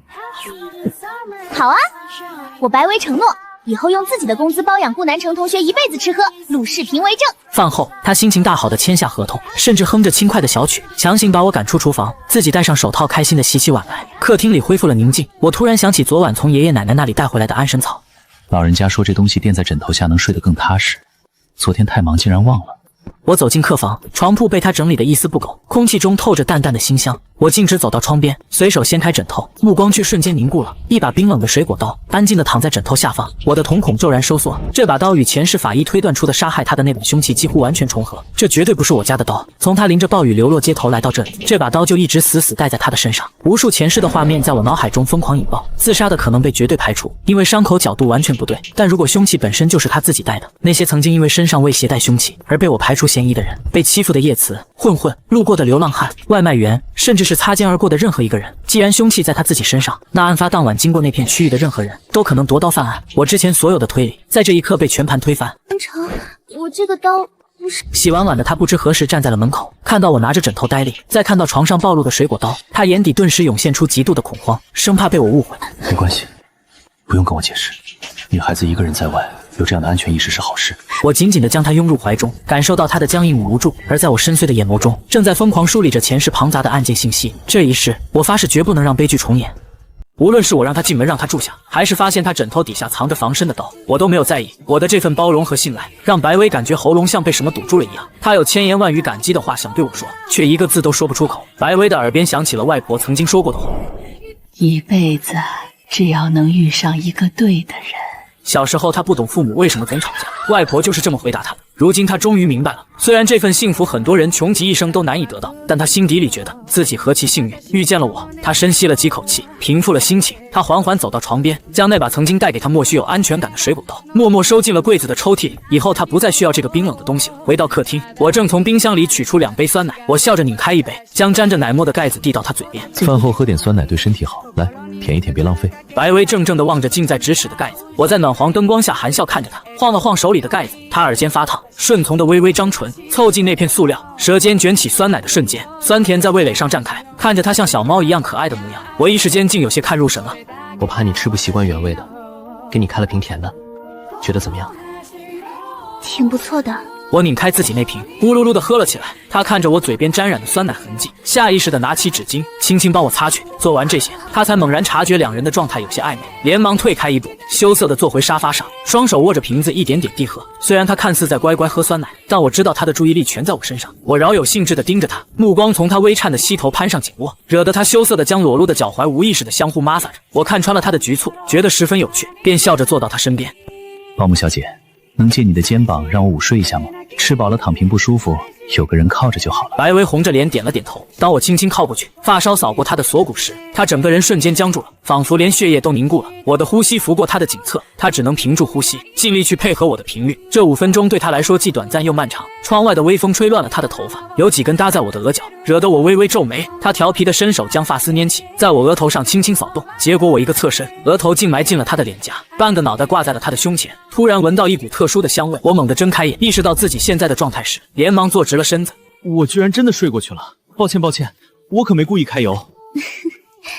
你老说我精神不好，我看你也差不多。既然能靠着我这么快睡着，就多睡会儿吧。感受着他覆盖在我脸颊上手掌的安抚，我笑了笑，没有再说，安心的闭上了眼睛。前世当刑警，时刻保持警惕。我的睡眠一直很浅，这还是我第一次在别人身边如此快速和安心的入睡。渐渐的，他也在微风中靠着我的脑袋沉沉的睡去了。睡着，我不知何时已经倒了下去，枕在了他柔软的大腿上。而我此刻微微侧身，像抱抱枕一样，双手紧紧搂着他绵软的腰肢。白薇缓缓苏醒，看到这幅光景，小脸瞬间红透了，但他没有任何反抗，反而将手轻轻放在我的背上，看着我像小奶狗一样紧紧抱着他。他只觉得如痴如醉。叮铃铃，闹铃声骤响，将我从梦中惊醒。我一醒来，发现自己正抱着什么软软的东西，脑袋还枕在他腿上，瞬间惊得跳下了沙发。你小心点！我什么时候睡相变得这么差了？我挠着脑袋，一副呆呆的模样。我赶紧冲进浴室洗了把脸，出来时看到他笑盈盈地看着我，毫不在意我刚才的冒犯，我这才松了一口气。其实我是怕自己过于亲密的举动会惹他不高兴，让他觉得受了委屈。如今确认了他对我的好感度足够高，我当即做出了一个决定。走吧，咱们去你家，把行李取过来。暮色初临，西天的残阳将白薇家的老式单元楼镀成了一层压抑的橘红色。越是接近家门口，我能感觉到身边的白薇走得越发僵硬，她的心跳似乎都在这死寂的楼道里回响。几个住户进出间，目光频频在我们脸上扫过。哟，小薇对象找得到劲啊！常年窥探各家隐私的刘一下楼时调笑了一句，白薇脸色一红，没有任何反驳，只是把头埋得更低了。我没有理会这些闲言碎语，牵着她径直上了4楼。白薇此时甚至都没发现，一路上她都没有领路，我却准确无误地停在了她家门前。来到402门前，白薇取出钥匙，手抖得怎么也对不准钥匙孔。我能猜到那声门锁开启的啪嗒声对她来说有多么沉重，她的大脑此刻已经一片空白，根本不知道门后等待她的会是什么。眼见她木讷地待在原地不敢开门，我直接伸出手替她扭开了房门。随着房门开启，家里静悄悄的，白薇狠狠松了一口气，不用直面母亲，让她紧绷的神经稍微放松了些。就在我们以为家里没人时，一间卧室的门突然打开了，走出来一个7岁左右的小男孩，那是他同母异父的弟弟李明宇。姐姐，你这几天去哪里了？去同学家了。小雨，爸爸妈妈哪里去了？父母对他再不好，他也始终把这个弟弟当亲人看待，只是每次看到他，就会想起父母偏心宠爱弟弟而忽略自己的场景，这让他的心情总是无比复杂。爸爸妈妈在医院呢，妈妈应该马上就要回来煮饭了。这位帅哥哥是姐姐你的男朋友吗？听到弟弟这么说，白薇脸颊绯红，下意识地偷看了我一眼。见我没有反应，他也没有出言解释，但听到妈妈马上回来，他立刻慌了神，决定赶紧动手收拾东西。而听到医院2个字，那个暴雨夜被刻意隐瞒的血色真相再次浮现在我与白薇的记忆中。上周5的晚上，李凤芝强行翻看了白薇的手机，在相册里发现了白薇偷拍我的照片。李凤芝的精神状态本就因为前夫白成峰的出轨而极其脆弱，这些照片彻底触动了她最敏感的神经。那一刻，李凤芝将对前夫的恨意全部投射到了白薇身上，用极其难听的词汇辱骂她， Index 不要脸！在白薇绝望委屈的目光中，彻底疯魔的李凤芝竟然抓起桌上的水果刀，咆哮着要划烂女儿的脸。继父李刚见状，拼死冲上去夺刀，推搡间刀锋调转，李凤芝在踉跄中将刀深深捅进了李刚的腹部，血液的腥味才让李凤芝如梦初醒，瘫坐在血泊中痛哭流涕。李刚当时奋不顾身的挡刀，并非为了保护白薇，而是为了保护他深爱的妻子不犯下杀人重罪。他从小暗恋李凤芝，爱得偏执而卑微，哪怕妻子疯魔，他也愿意倾尽全力呵护，却唯独没有分一丝一毫的爱给无辜的继母。面对倒在血泊中的丈夫，李凤芝转头恶狠狠地盯着吓傻了的白薇，吼出了那句：“你个扫把星，给我滚，滚得越远越好。”就这样，身无分文的白薇被赶进了绝望的暴雨中，摇了摇头，将那些残酷的回忆甩出脑海。白薇嘱咐弟弟回房写作业，随后拉着我进了他的卧室。他拽出一个粉色的行李箱，开始慌乱地装衣服。我在房间里扫视，目光落在了他抽屉里一本上了小锁的笔记本上。前世，我曾在他离世后翻开过这本日记，里面密密麻麻记录，全都是他为了汲取活下去的勇气而强行记下的开心事。这一世，我没有去触碰他，虽然白薇没说要带什么，但我凭借对他的了解，默默将他平时最看重的书本和笔记整理出来，整齐地叠放在桌上。等他收拾完衣物回过头时，看到我挑出来的全都是他想带走的，而剩下的全被舍弃了。他愣在原地，眼底涌起难以言喻的感动。原来自己偷偷关注着男孩的时候，男孩也在如此细腻地关注着自己。将东西全部装好后，白薇拿出一张纸，留下一张简短的字条。我们拉着行李箱走出房间，白薇将字条放在餐桌上，转身正准备往大门走去。啪嗒，大门门锁突然转动，下一刻房门被推开，李凤芝的身影赫然出现在了门口，空气瞬间凝固。白薇握着行李箱的手猛地一颤，李凤芝也呆立在原地，直到听到动静的李明宇打开房门，喊着妈妈我饿了，才打破了死寂。李凤芝强忍着发飙的冲动，柔声把儿子哄回了房间。当卧室门关上的那一刻，她立刻换上了一副冰冷的面孔，不可思议地死死盯着白薇。你现在这是什么意思？长大了，翅膀硬了，妈妈管不了你了，找了个男人就准备私奔了是吗？白薇咬着嘴唇一言不发。上周五那句滚得越远越好还在耳边回响。你知道我10月怀胎多辛苦才把你生出来，现在拍拍屁股就准备走人，你问过我没有？你眼里还有我这个母亲吗？眼泪夺眶而出，白薇不是被骂哭的，而是心疼心中最后那一丝对母亲温柔的念想，也在这一刻彻底破碎了。为了保留最后一份体面，她不愿与母亲撕破脸大吵。看着她默默流泪的委屈模样，我冷着脸大步跨上前，稳稳地挡在了她的身前。阿姨，白薇走到今天这一步，不是她自己愿意选择的，而是你和叔叔亲手把她逼到了无路可走的地步。我找你们老师了解过，你不用跟我和嬉皮笑脸，我知道你们这种有钱人家的大少爷都是什么程度。他转向白薇，换上了一副痛心疾首的模样。他长得帅又有钱，他跟你爸就是一路货色，喜欢你的时候百依百顺，过肩枕，不喜欢的就一脚踢开。你妈我这个前车之鉴你看不见吗？他迟早会对你逆反，抛弃你的，你现在醒悟还来得及。听到这些恶毒的揣测，白薇泪眼婆娑地看了我一眼。她不相信我会是那样的人，更何况我们之间甚至都还没有确定关系。我深吸一口气，用衣袖温柔地替白薇拭去眼泪。我从来不屑于开爱你1万年这种空头支票，我只知道爱在当下就要珍惜当下。阿姨，人确实不能保证未来，不过我只知道一点，白薇在我这里得到和留下的都会是幸福的回忆，这就足够了。我不管你用什么花言巧语，我严正警告你，离我女儿远点。我也严正警告你，白薇已经成年，并且有了稳定的工作和收入，在法律上，她已经有权利脱离您的强制管控。如果您是以母亲的身份来关害她，我随时欢迎；但如果您只想让她继续做您的牵线木偶，很抱歉，我绝不允许。李凤芝颤抖着拿起，看到月薪6000的字眼，瞳孔骤然收缩。她突然意识到，女儿纤弱的身躯里竟藏着如此决绝的反抗意志。好，有钱了不起啊！别跟我谈什么法律，你要是敢带走他，我就带警察去你家。就算报警，我们也是占理，但您考虑过这么闹的后果吗？小雨年纪还小，您总不希望因为您的行为让她在学校遭受谣言和孤立吧？刀刀致命，我的话彻底戳中了李凤芝的软肋。她觉得亏欠现任丈夫太多，绝不能让丈夫和儿子因为自己受牵连。好，你们给我滚！你记住，等这个公子哥玩腻了，你别哭着回来求我。你以为进了金笼子，要不了多久你就会后悔的。我弯腰拾起最大那块瓷片，锋利的边缘在掌心压出红痕。您错了，我不是在给他造笼子，我会当他是金丝雀一样呵护，但我会教他怎么长出翅膀，飞向属于他自己的世界。我的话让白薇心绪激荡，她睫毛上还挂着泪珠，忽然大胆地握住我的手腕，跟在我身后向门外走去。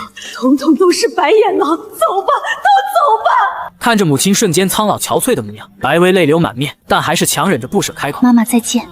我要说的话都留在餐桌上的纸条里。他拉着行李箱快速走出房门，他怕自己再多停留1秒，都会无法下定决心离开。走下楼梯转角，楼道感应灯次第亮起，突然楼上传来一声沙哑的呼唤：“晴晴！”这声呼唤惊飞了窗台的麻雀，白薇浑身剧震，行李箱滑轮卡在台阶上，我能清晰地感觉到她瞬间僵硬的指尖，像被冰冻住的蝶翼。伴随着急促的脚步声，李凤芝因为下楼太快，跌跌撞撞地扑了下来，额头甚至撞到了墙面，渗出了血丝。晴晴，别走，是妈妈不好，妈妈错了，妈妈不会再骂你了。听到晴晴这个称呼，白薇瞬间控制不住，泪水奔涌而出，扑进了母亲的怀抱。看着这一幕，我惊讶地发现，眼前的李凤芝跟刚才判若两人，无论是神情、语气还是动作。我后来才知道，李凤芝因为受刺激太深，出现了人格分裂，只有在极少数白薇表现出极度脆弱时，那个深爱女儿的第三人格才会出现，而她唤出的晴晴，就是这个母亲回来的标志。妈妈，对不起，我还是要走，没有你的日子，我真的承受不下去了。白薇知道母亲很快又会变回那个暴躁的人，所以她更坚定了逃离的决心。她之所以想学心理学，就是希望能治好母亲，让这个真正爱她的母亲永远留下来。阿姨，如果您真的爱白薇，就请放心的把她交给我，我保证绝不会让她受一丝委屈。妈妈没用，这丫头生来就不习惯说出自己的委屈，就麻烦你多多留心关照了。李凤芝佝偻着身子，将我和白薇的手紧紧攥在一起，手冷得像冰，却将我们的肌肤熨得发烫。她最后摸了摸白薇行李箱上的晴天娃娃挂件，一脸慈爱地对我们挥了挥手。白薇3步一回头，眼泪却被释怀的笑容所取代。彻底卸下防备的白薇，兴奋得像个重获新生的鸟。她一手托着行李，另一只手紧紧搂着我的手臂，整个人都开心得靠在了我身上。手臂上传来她柔软的触感，我被她感染，也忍不住笑了起来。在回家的出租车上，连司机都看出了她的变化，打趣说她肯定是中了彩票，但我心里却隐隐觉得有些不安。在上车前，我分明感觉到似乎有人在暗中跟踪我们。你看什么呢？没什么。我笑着摇了摇头，真的是我的错觉吗？我最后扫了一眼车窗外，压下心底的疑虑。晚自习的预备铃刚刚打响，教室里弥漫着书本的油墨味和压抑的翻书声。白薇坐在我的右侧，正专注地整理着错题本。自从下午脱离了那个压抑的家后，她整个人像是一株终于见到阳光的植物，连发丝都透着轻盈，但我却轻松不起来。自从下了出租车，那种被毒蛇盯上的阴冷感就一直如影随形。10年的刑侦直觉告诉我，那个跟踪者跟着我们进了学校。我假装漫不经心地转着手中的碳素笔，目光却死死锁定在教室前门的玻璃反光上。走廊的感应灯一直没灭，这意味着有人一直站在监控死角，静静地注视着我们这个方向。南城，这道物理题的受力分析，我总觉得少算了一个摩擦力，你帮我看看好吗？他凑过来时，带着淡淡的柑橘香。我接过草稿纸，余光却在那一瞬间捕捉到前门玻璃上闪过的一道穿黑雨衣的影子。那影子极快地缩回了墙后。这，你忽略了斜面的静摩擦。不过这题不急，白薇听我说。评委，接下来的5分钟，无论发生什么，坐在座位上，绝对不要离开教室。发生什么事了吗？你要去哪儿？别怕，去抓一只跟了一路的讨债鬼。记住，教室里人多，对你来说是最安全的。等我回来。不给白薇追问的机会，我猛地站起身，拉开椅子，大步从后门走出了教室。踏入走廊的瞬间，我脸上的温和瞬间褪去，取而代之的是前世那个令连环杀手闻风丧胆的刑警队长独有的冷酷。我故意放重脚步，朝着走廊尽头最偏僻的旧实验楼方向走去。那里灯光昏暗，监控早就坏了。如果那个跟踪者想动手，那里是完美的猎场。果然，当我走进连接实验楼的阴冷连廊时，身后传来了极轻的、刻意压着脚后跟的脚步声，橡胶鞋底摩擦水墨石地面的声音，在空旷的连廊里被无限放大。我冷笑一声，猎物上钩了。我猛地推开旧化学实验室的木门，闪身躲入门后的视觉盲区，屏住呼吸。10秒钟后，门被一只粗糙的手缓缓推开，一道微弱的手电筒光束探了进来。就是现在，我如同猎豹般从门后抱起，左手精准的成爪，一把扼住对方握着手电筒的手腕，指骨发力，狠狠向外一拧，伴随着一声痛苦的闷哼，手电筒砸在地上。我没有丝毫停顿，右手猛地扣住对方的后脑勺，借着他身体前倾的惯性，提膝重重撞向他的腹部。这套近身擒拿没有任何拖泥带水，完全是降维打击。跟踪者瞬间失去反抗能力，痛苦的痉挛着倒在地上。我一脚踩在他的胸口，将他死死钉在地板上，随后弯腰捡起地上的手电筒，将光束猛地打在他的脸上。当看清那张因痛苦而扭曲的脸时，我瞳孔骤然一缩。李刚躺在地上的竟然是白薇的继父，那个上周5暴雨夜为了保护发疯的妻子，自己腹部挨了一刀的男人。此刻的他，腹部的伤口显然还没好透，疼得满头冷汗，却依然用一双布满红血丝的眼睛死死盯着我。而他的雨衣口袋里赫然掉出了一把锋利的尖刀。阿姨还在医院养伤，你不在病床前好好休养，顶着未愈合的刀伤穿成这样跑到学校来跟踪我，你到底想干什么？你为什么要这么护着他？今天下午你们走后，凤芝在医院情绪彻底崩溃，不停撞向床头护栏。如果不是医生及时干预注射了镇定剂，他根本撑不下去。只要白薇还在星海市1天，凤芝就永远好不了。他必须从星海市彻底消失，我要他死！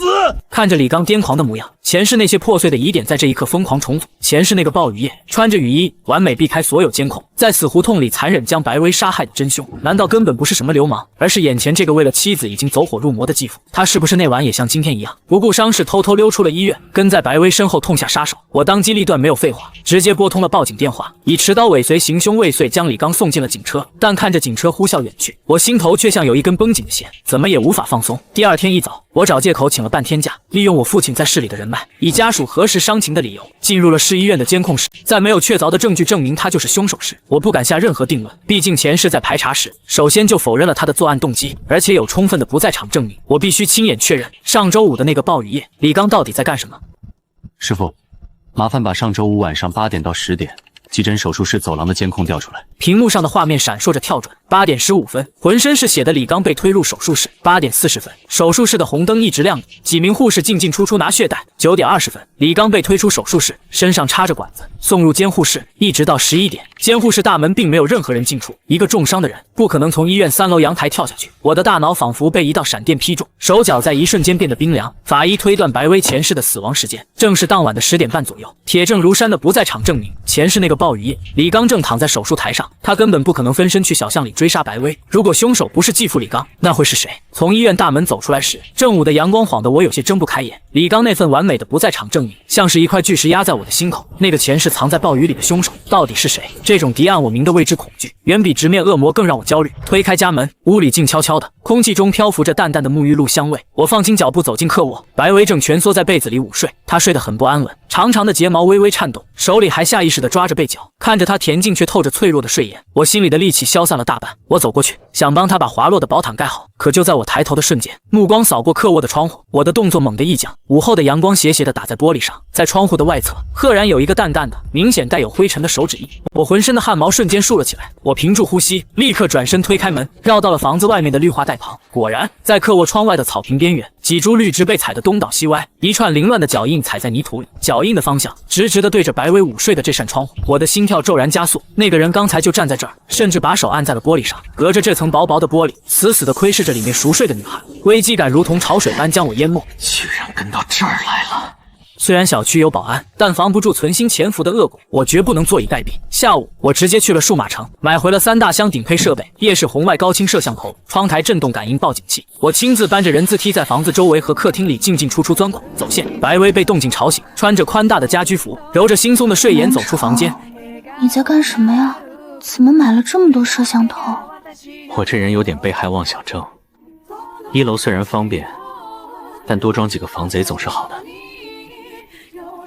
来，帮我扶着点梯子。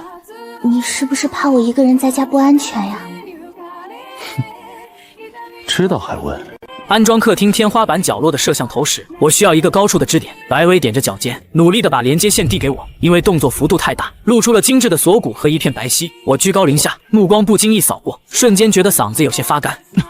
好了，扶稳，我马上下来。下梯子时，我不经意间又扫视了一眼，白薇注意到我的目光，瞬间脸色通红，惊叫一声松开梯子，我一个不稳直接倒了下去。白薇赶紧张开双臂来接我，我顺势一歪，半个身体的重量都压在了她身上，直接将她带进了怀里。你小心点呀，有没有崴到脚？脚倒是没崴，就是刚才吓了一跳，现在腿有点软。保姆小姐，你这护驾失职，可得负责。谁让你耍无赖呀？嘴上虽然这么说，但他那双纤细的小手却犹豫了一下，最终还是轻轻搭在了我的腰后，回抱住了我。怀里的温热和馨香，让我今天一直焦躁紧绷的神经暂时得到了平复。吃过晚饭，我坐在沙发上调试电脑上的监视器分屏画面。白薇洗了一盘新鲜的草莓，乖巧地坐在一旁，用牙签挑起一颗最大的，递到我嘴边。我转过头看着屏幕，窗外的草坪，周围的死角，每一个可能入侵的地方都被高清摄像头无死角覆盖。只要那个留脚印的鬼影敢再出现，我一定会让他插翅难逃。白薇，以后你在家里，除了我用钥匙开门，谁敲门都别应，记住，是任何人。我记住了。午后的阳光晒得柏油路面微微发烫。白薇背着书包走在我身边，马尾便随着脚步一晃一晃。自从搬进我的公寓，脱离了那个压抑的家，她连走路都轻快了不少，时不时凑过来跟我分享今天复习的错题。可我却一点也轻松不起来，那种如影随形的针扎般的窥视感，在我们走出小区大门那一刻起，就死死地咬住了我的后颈。往里走点，外面车多。南城，你怎么了？手心全是汗。没事，中午折腾那些监控没休息好。快走吧，下午第一节是班主任的课，迟到要挨骂的。我表面云淡风轻，余光却飞速掠过沿街的商铺和绿化带死角，没人，可那种被毒蛇盯着的黏腻感绝对不会错。刚进校门，江燕那标志性的咋呼声就从教学楼的阴影里传了过来，她一路小跑冲到我面前，满脸通红，兴奋的语无伦次。顾南城，我靠，你真神了！你给的那条通缉犯线索现在竟然是真的，警局那边都炸开锅了，说那孙子就是那个流窜了3个省背着好几条命的狠角色。抓到了吗？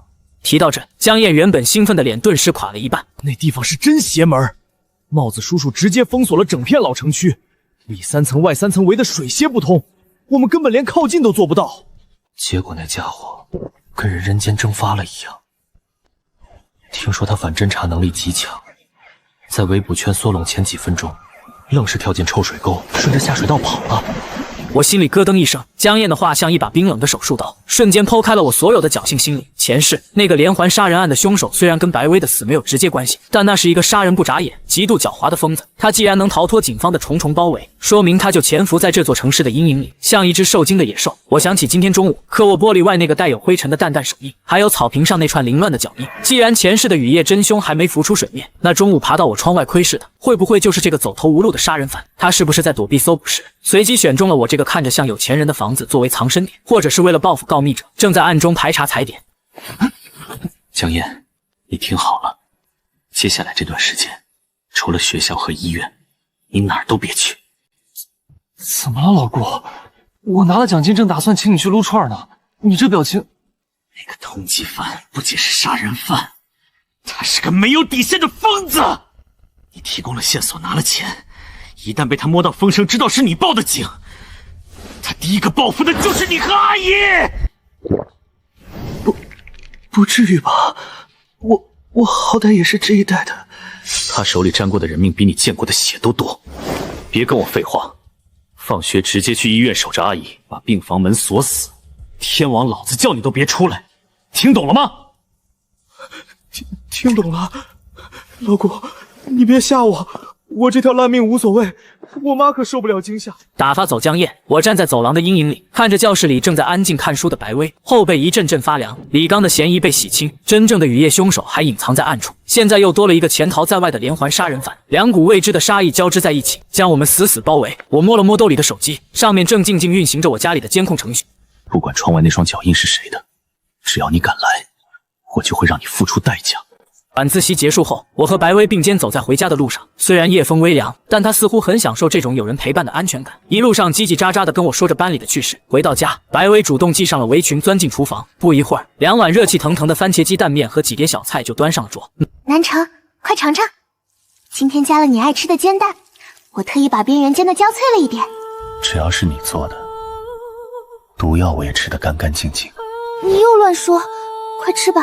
面要坨了，暖黄色的餐厅灯光打在他微红的侧脸上，给他镀上了一层毛茸茸的柔光。我大口吃着面，享受着这偷来的片刻安宁。饭后，白薇去浴室洗澡，水声哗哗作响。我靠在沙发上，打开手机，切入了我今天刚布置好的庭院监控系统。屏幕画面里，夜视红外线将房子周围的绿化带照得一清二楚。我随手翻看傍晚的录像回放，突然，我的目光猛地一凝，在下午6点多，我们还没到家时，一个戴着鸭舌帽的陌生男子在我家院子外的绿化带徘徊了足足10几分钟。他甚至探头往窗户里看了好几次。我立刻将画面放大，仔细辨认对方的五官。这人身形偏胖，眼角下垂。我在脑海中飞速调出警方发布的那个通缉犯的悬赏照片，不是他，那个通缉犯是个消瘦、颧骨极高的男人。不是那个逃犯，这又是哪里冒出来的老鼠？难道是前世那个隐藏在暗处的真凶在踩点？这种敌暗我明的感觉让我极其不爽。潜逃在外的连环杀人犯，前世未知的雨夜凶手，现在又多了一个白天徘徊的陌生人。我感觉自己就像是置身于一个巨大的黑色漩涡中心，时钟指向凌晨1点，整个小区陷入了死一般的寂静。我躺在主卧的床上，虽然闭着眼，但神经依然保持着前世当刑警时那种警觉的紧绷状态。突然，咔嚓一声极其细微的脆响从屋外传来。紧接着是一阵极轻的、刻意压着脚后跟的脚步声，正慢慢靠近客厅的落地窗。我瞬间睁开双眼，犹如一头苏醒的猎豹，无声无息地翻身下床。我踩在地板上，没有发出任何声音，紧贴着墙壁，一点点挪到了客厅窗户的阴影死角。借着微弱的月光，我透过窗帘的缝隙，隐约看到一个瘦弱的黑影，正鬼鬼祟祟地贴在我家外墙上。黑影的手似乎在窗台上摸索着什么，甚至试图轻轻推一下窗户。我浑身的肌肉已经蓄力到了极致，只要他行为有任何不对，我第一时间冲出去废了他。但我强忍着没有打草惊蛇，我想看看他到底想干什么，有没有同伙。时间一分一秒过去，黑影在窗外停滞了大概2-3分钟，似乎是发现窗户从里面锁死了，又似乎是察觉到了什么危险。他突然停下了动作，转过身，快步消失在了小区的绿化带深处。我本能的想拉开门冲出去追捕，但我的手刚碰到门把手，动作却硬生生停住了。我回头看了一眼紧闭的客卧房门，白薇还在里面熟睡。比起抓出这只老鼠，白薇的绝对安全才是第一位的。我压下心头的杀意，转身走向茶几，迅速打开了监控电脑，调出了刚才那个方位的红外线回放录像。画面开始倒退，黑影出现在屏幕中。这套顶级安防设备的像素极高，连对方衣服上的褶皱都拍得清清楚楚。我紧紧盯着屏幕，将进度条拖到黑影转身离开的那一瞬间。就在他猛地回头时，红外线摄像头精准地捕捉到了他的正脸。看清那张脸的瞬间，我瞳孔骤然收缩，大脑嗡的一声，感觉被人当头敲了一记闷棍。那张总是隐藏在厚重刘海下，带着几分怯懦与孤僻的脸。叶慈，怎么会是他？这个班上出了名的受气包，总是被混混欺负的男生，为什么会在深更半夜，像个幽灵一样潜伏在我家的窗外？电脑屏幕幽蓝的光打在我的脸上，我没有开灯，独自坐在黑暗的沙发里，指尖无意识地敲击着膝盖，大脑如同一台高速运转的计算机，疯狂梳理着这看似毫无关联的乱局。白天的陌生胖子，晚上的叶慈，还有客卧窗户上那个带着灰尘的淡淡手印，这三者之间到底藏着什么联系？如果是白天那个胖子留下的手印，他为什么只是在绿化带徘徊，没有进一步动作？他是什么人派来的？我深吸了一口气，将胖子的线索暂且搁置，目光死死定在屏幕上叶慈那张定格的脸上。比起那个未知的胖子，叶慈的出现更让我感到毛骨悚然。一个在学校里性格孤僻、逆来顺受，连混混管他要钱都不敢还手的受气包，为什么会在凌晨1点展现出如此老练的潜伏技巧，像个幽灵一样出现在我的窗外？探案的直觉一旦被触动，前世那些被忽略的细节便如潮水般涌入脑海。我想起了前世的那个暴雨夜，那天晚上叶慈也在案发现场附近，他被那几个混混堵在死胡同里殴打，而白薇正是因为离开便利店时看到了那一幕，才走向了那条致命的小巷。前世我一直以为叶慈只是个恰好出现在那里的倒霉受害者，可现在这个受害者却在半夜3更鬼鬼祟祟地摸到了我家窗外。难道前世那个在暴雨中抢走白薇水果刀，残忍将她杀害的凶手就是叶慈？这个念头刚一冒出来，就被我极其敏锐的刑侦逻辑迅速复盘。我闭上眼睛，拼命回想前世白薇死后的情景。全校震动，警察天天来学校做笔录，每个学生都人心惶惶。可是叶慈呢？前世的叶慈在白薇死后的那段日子里，依然像个透明人一样坐在角落里，他没有表现出任何的惊慌、恐惧，甚至连一丝异常的情绪波动都没有。他的平静简直像是一潭死水。不对，我太了解犯罪心理学了。面对铺天盖地的警察和调查，他绝不可能做到滴水不漏。那种伪装出来的平静背后，需要极其恐怖的心理素质和深不见底的城府。一个连混混打骂都能吓得发抖的少年，怎么可能拥有这种堪比变态杀人魔的心理素质？如果他真的这么有城府，那他平时在学校里那副懦弱可欺的模样，就全都是装出来的。他就像一条披着羊皮的毒蛇，静静地蛰伏在所有人身边，冷眼旁观着一切。墙上的挂钟在1分1秒地走着，我感到一阵后怕。如果前世叶慈真的是那个冷血的屠夫，那他今晚出现在这里，是不是意味着他今生已经提前把我和白薇锁定了为猎物？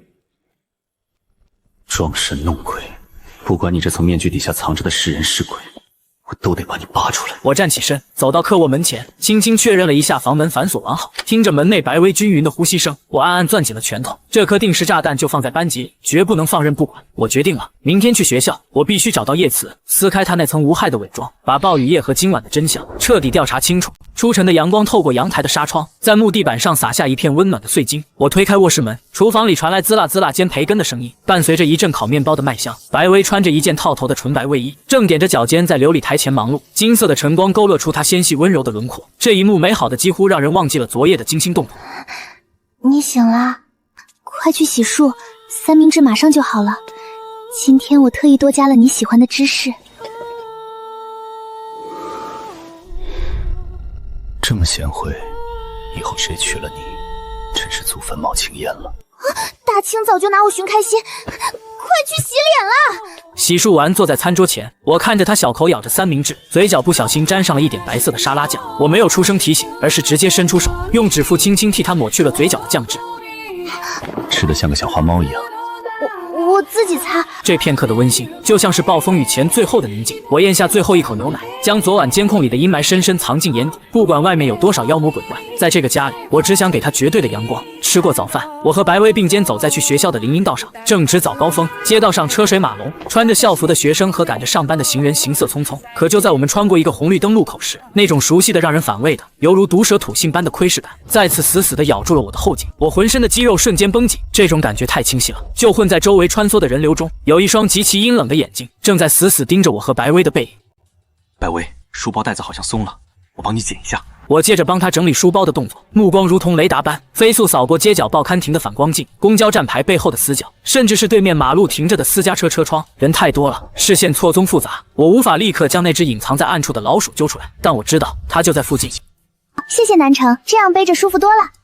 走吧，快上课了。带着一路如影随形的窥视感，我们终于踏进了早读声震天响的教室。我让白薇先回座位，自己则站在教室后门，目光如同利刃般，第一时间锁定了教室最后一排那个常年缩在阴影里的座位。我的心脏猛地一沉，那个座位是空的，桌面上干干净净，连一本书都没有。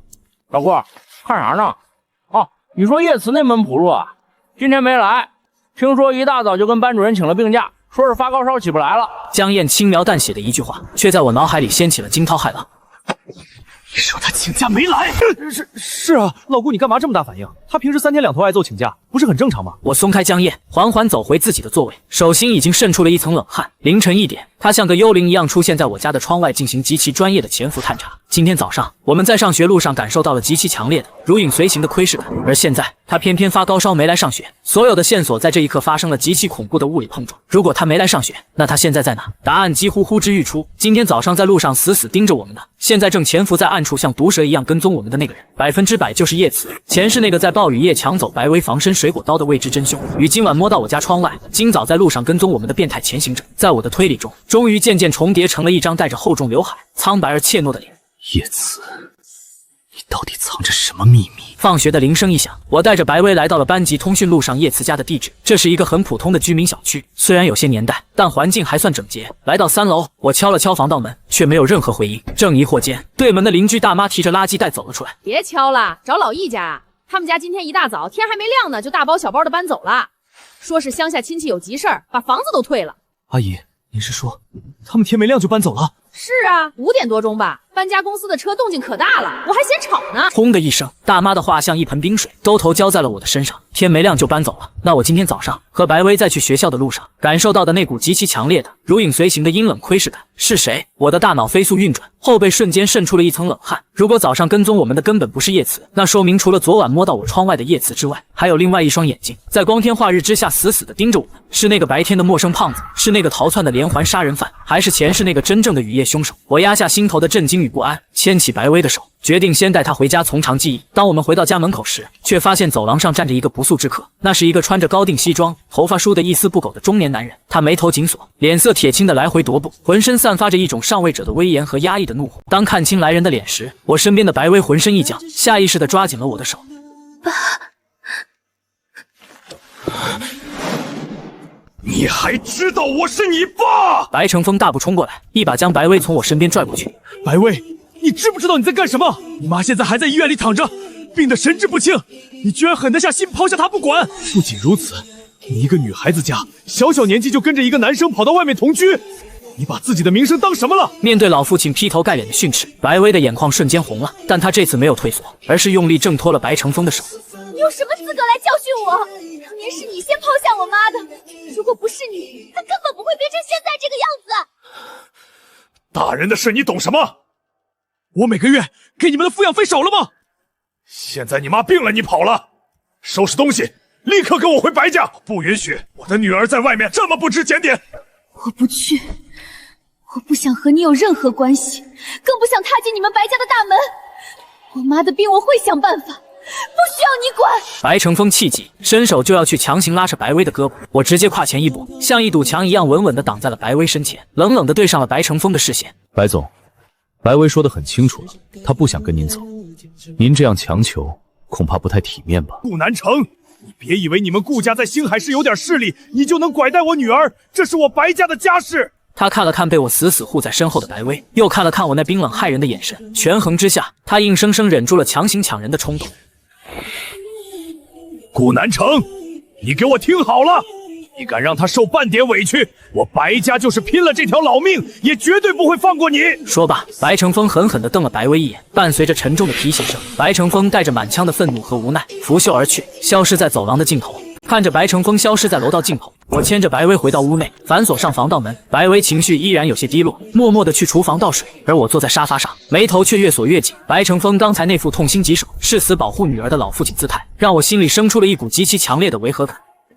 不对劲，他当年竟然能狠心抛弃妻女，10几年都不闻不问，连李凤芝发疯他都没出面过，为什么今天会突然跑到我家门口，摆出这么一副关心女儿死活的架势？我按下心头的疑虑，顺手点开了连接着监控的电脑屏幕。就在画面亮起的瞬间，我的瞳孔猛地一缩，是那个胖子，昨晚在监控里出现过的那个眼角下垂的微胖男人，此刻竟然又出现在了我家楼下的绿化带旁。他正躲在一根电线杆后面，探头探脑地盯着我家的窗户。天堂有路你不走，既然你自己送上门来，今天我非扒了你的皮不可！我立刻拿出手机，拨通了江燕的电话，他家离这儿不远。江燕，带上家伙来我家楼下，有个尾巴，跟我左右包抄，别让他跑了。5分钟后，江燕气喘吁吁地摸到了巷子另一头，我冲他打了个手势，两人如同两把钳子，一左一右朝着那个胖子猛扑过去。哎呦我操！他刚要跑，江燕直接堵死了他的退路。我从后方欺身而上，一脚踹在他的膝弯处，胖子惨叫一声跪倒在地。我顺势反扭住他的胳膊，将他的脸死死按在粗糙的墙壁上。跟了2天了，说，谁派你来的？哎呦，大哥饶命！断了，我啥都没干啊！没干？那你在这溜达什么？说实话，不然今天把你满嘴牙敲碎！我说，3天前有个戴口罩的女人找到我的。他让你干什么？杀人还是绑架？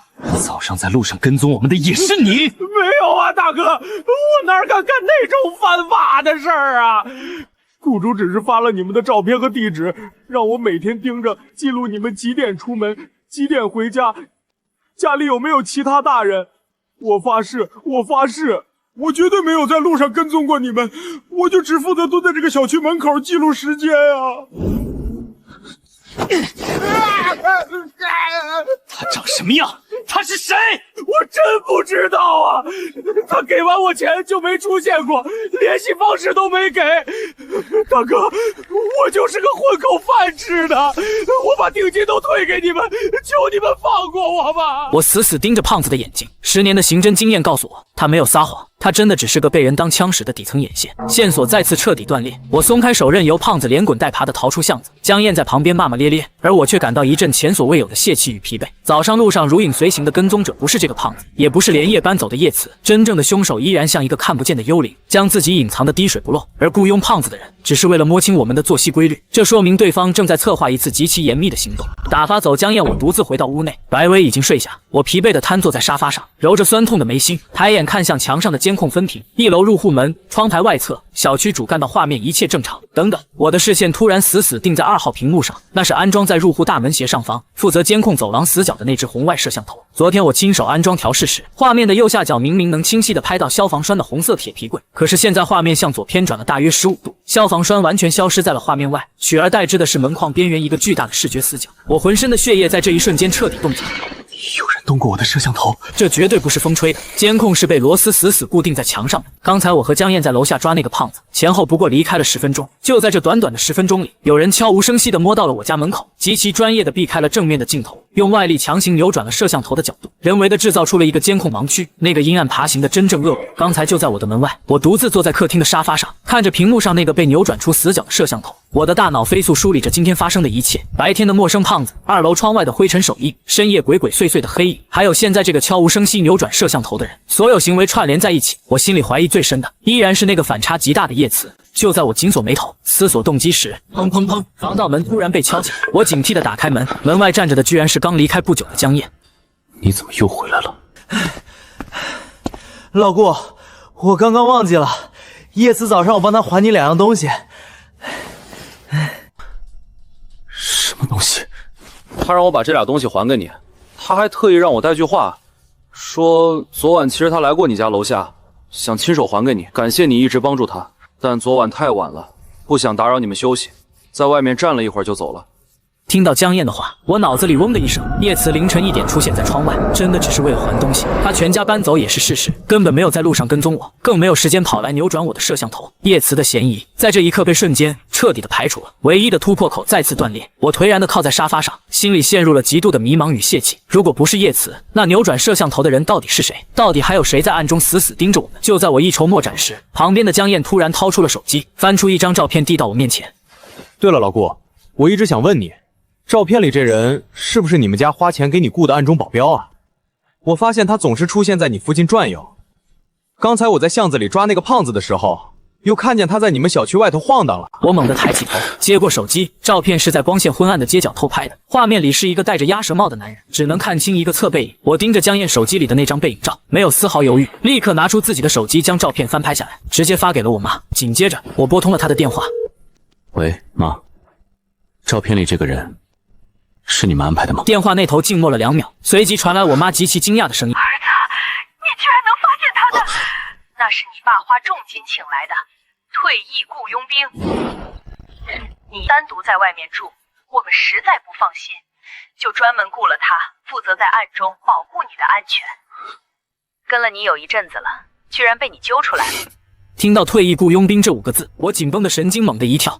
他只会负责查看你周围有没有什么危险出现，不会监视你生活的。你要是觉得不舒服的话，爸爸妈妈可以让他撤离。那倒是不用，我就是最近在白薇住的客房窗前发现了不寻常的脚印，所以才觉得有危险。只是他监视我的安全，为什么要到客房窗前？之前你不是说白薇要住在咱们家客房吗？我就想着让他帮忙看看客房的窗户稳不稳固，防盗窗安不安全。妈，把他的联系方式发给我。挂断电话，很快一个手机号码发到了我的手机上。我操，真是你家雇的保镖啊，还是雇佣兵？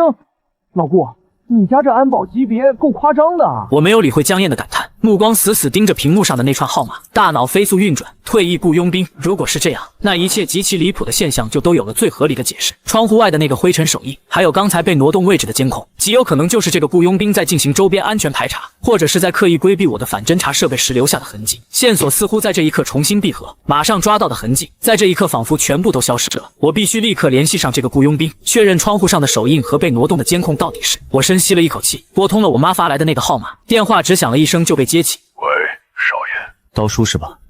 客卧窗户上的手印，还有门口被挪动的监控，是你干的？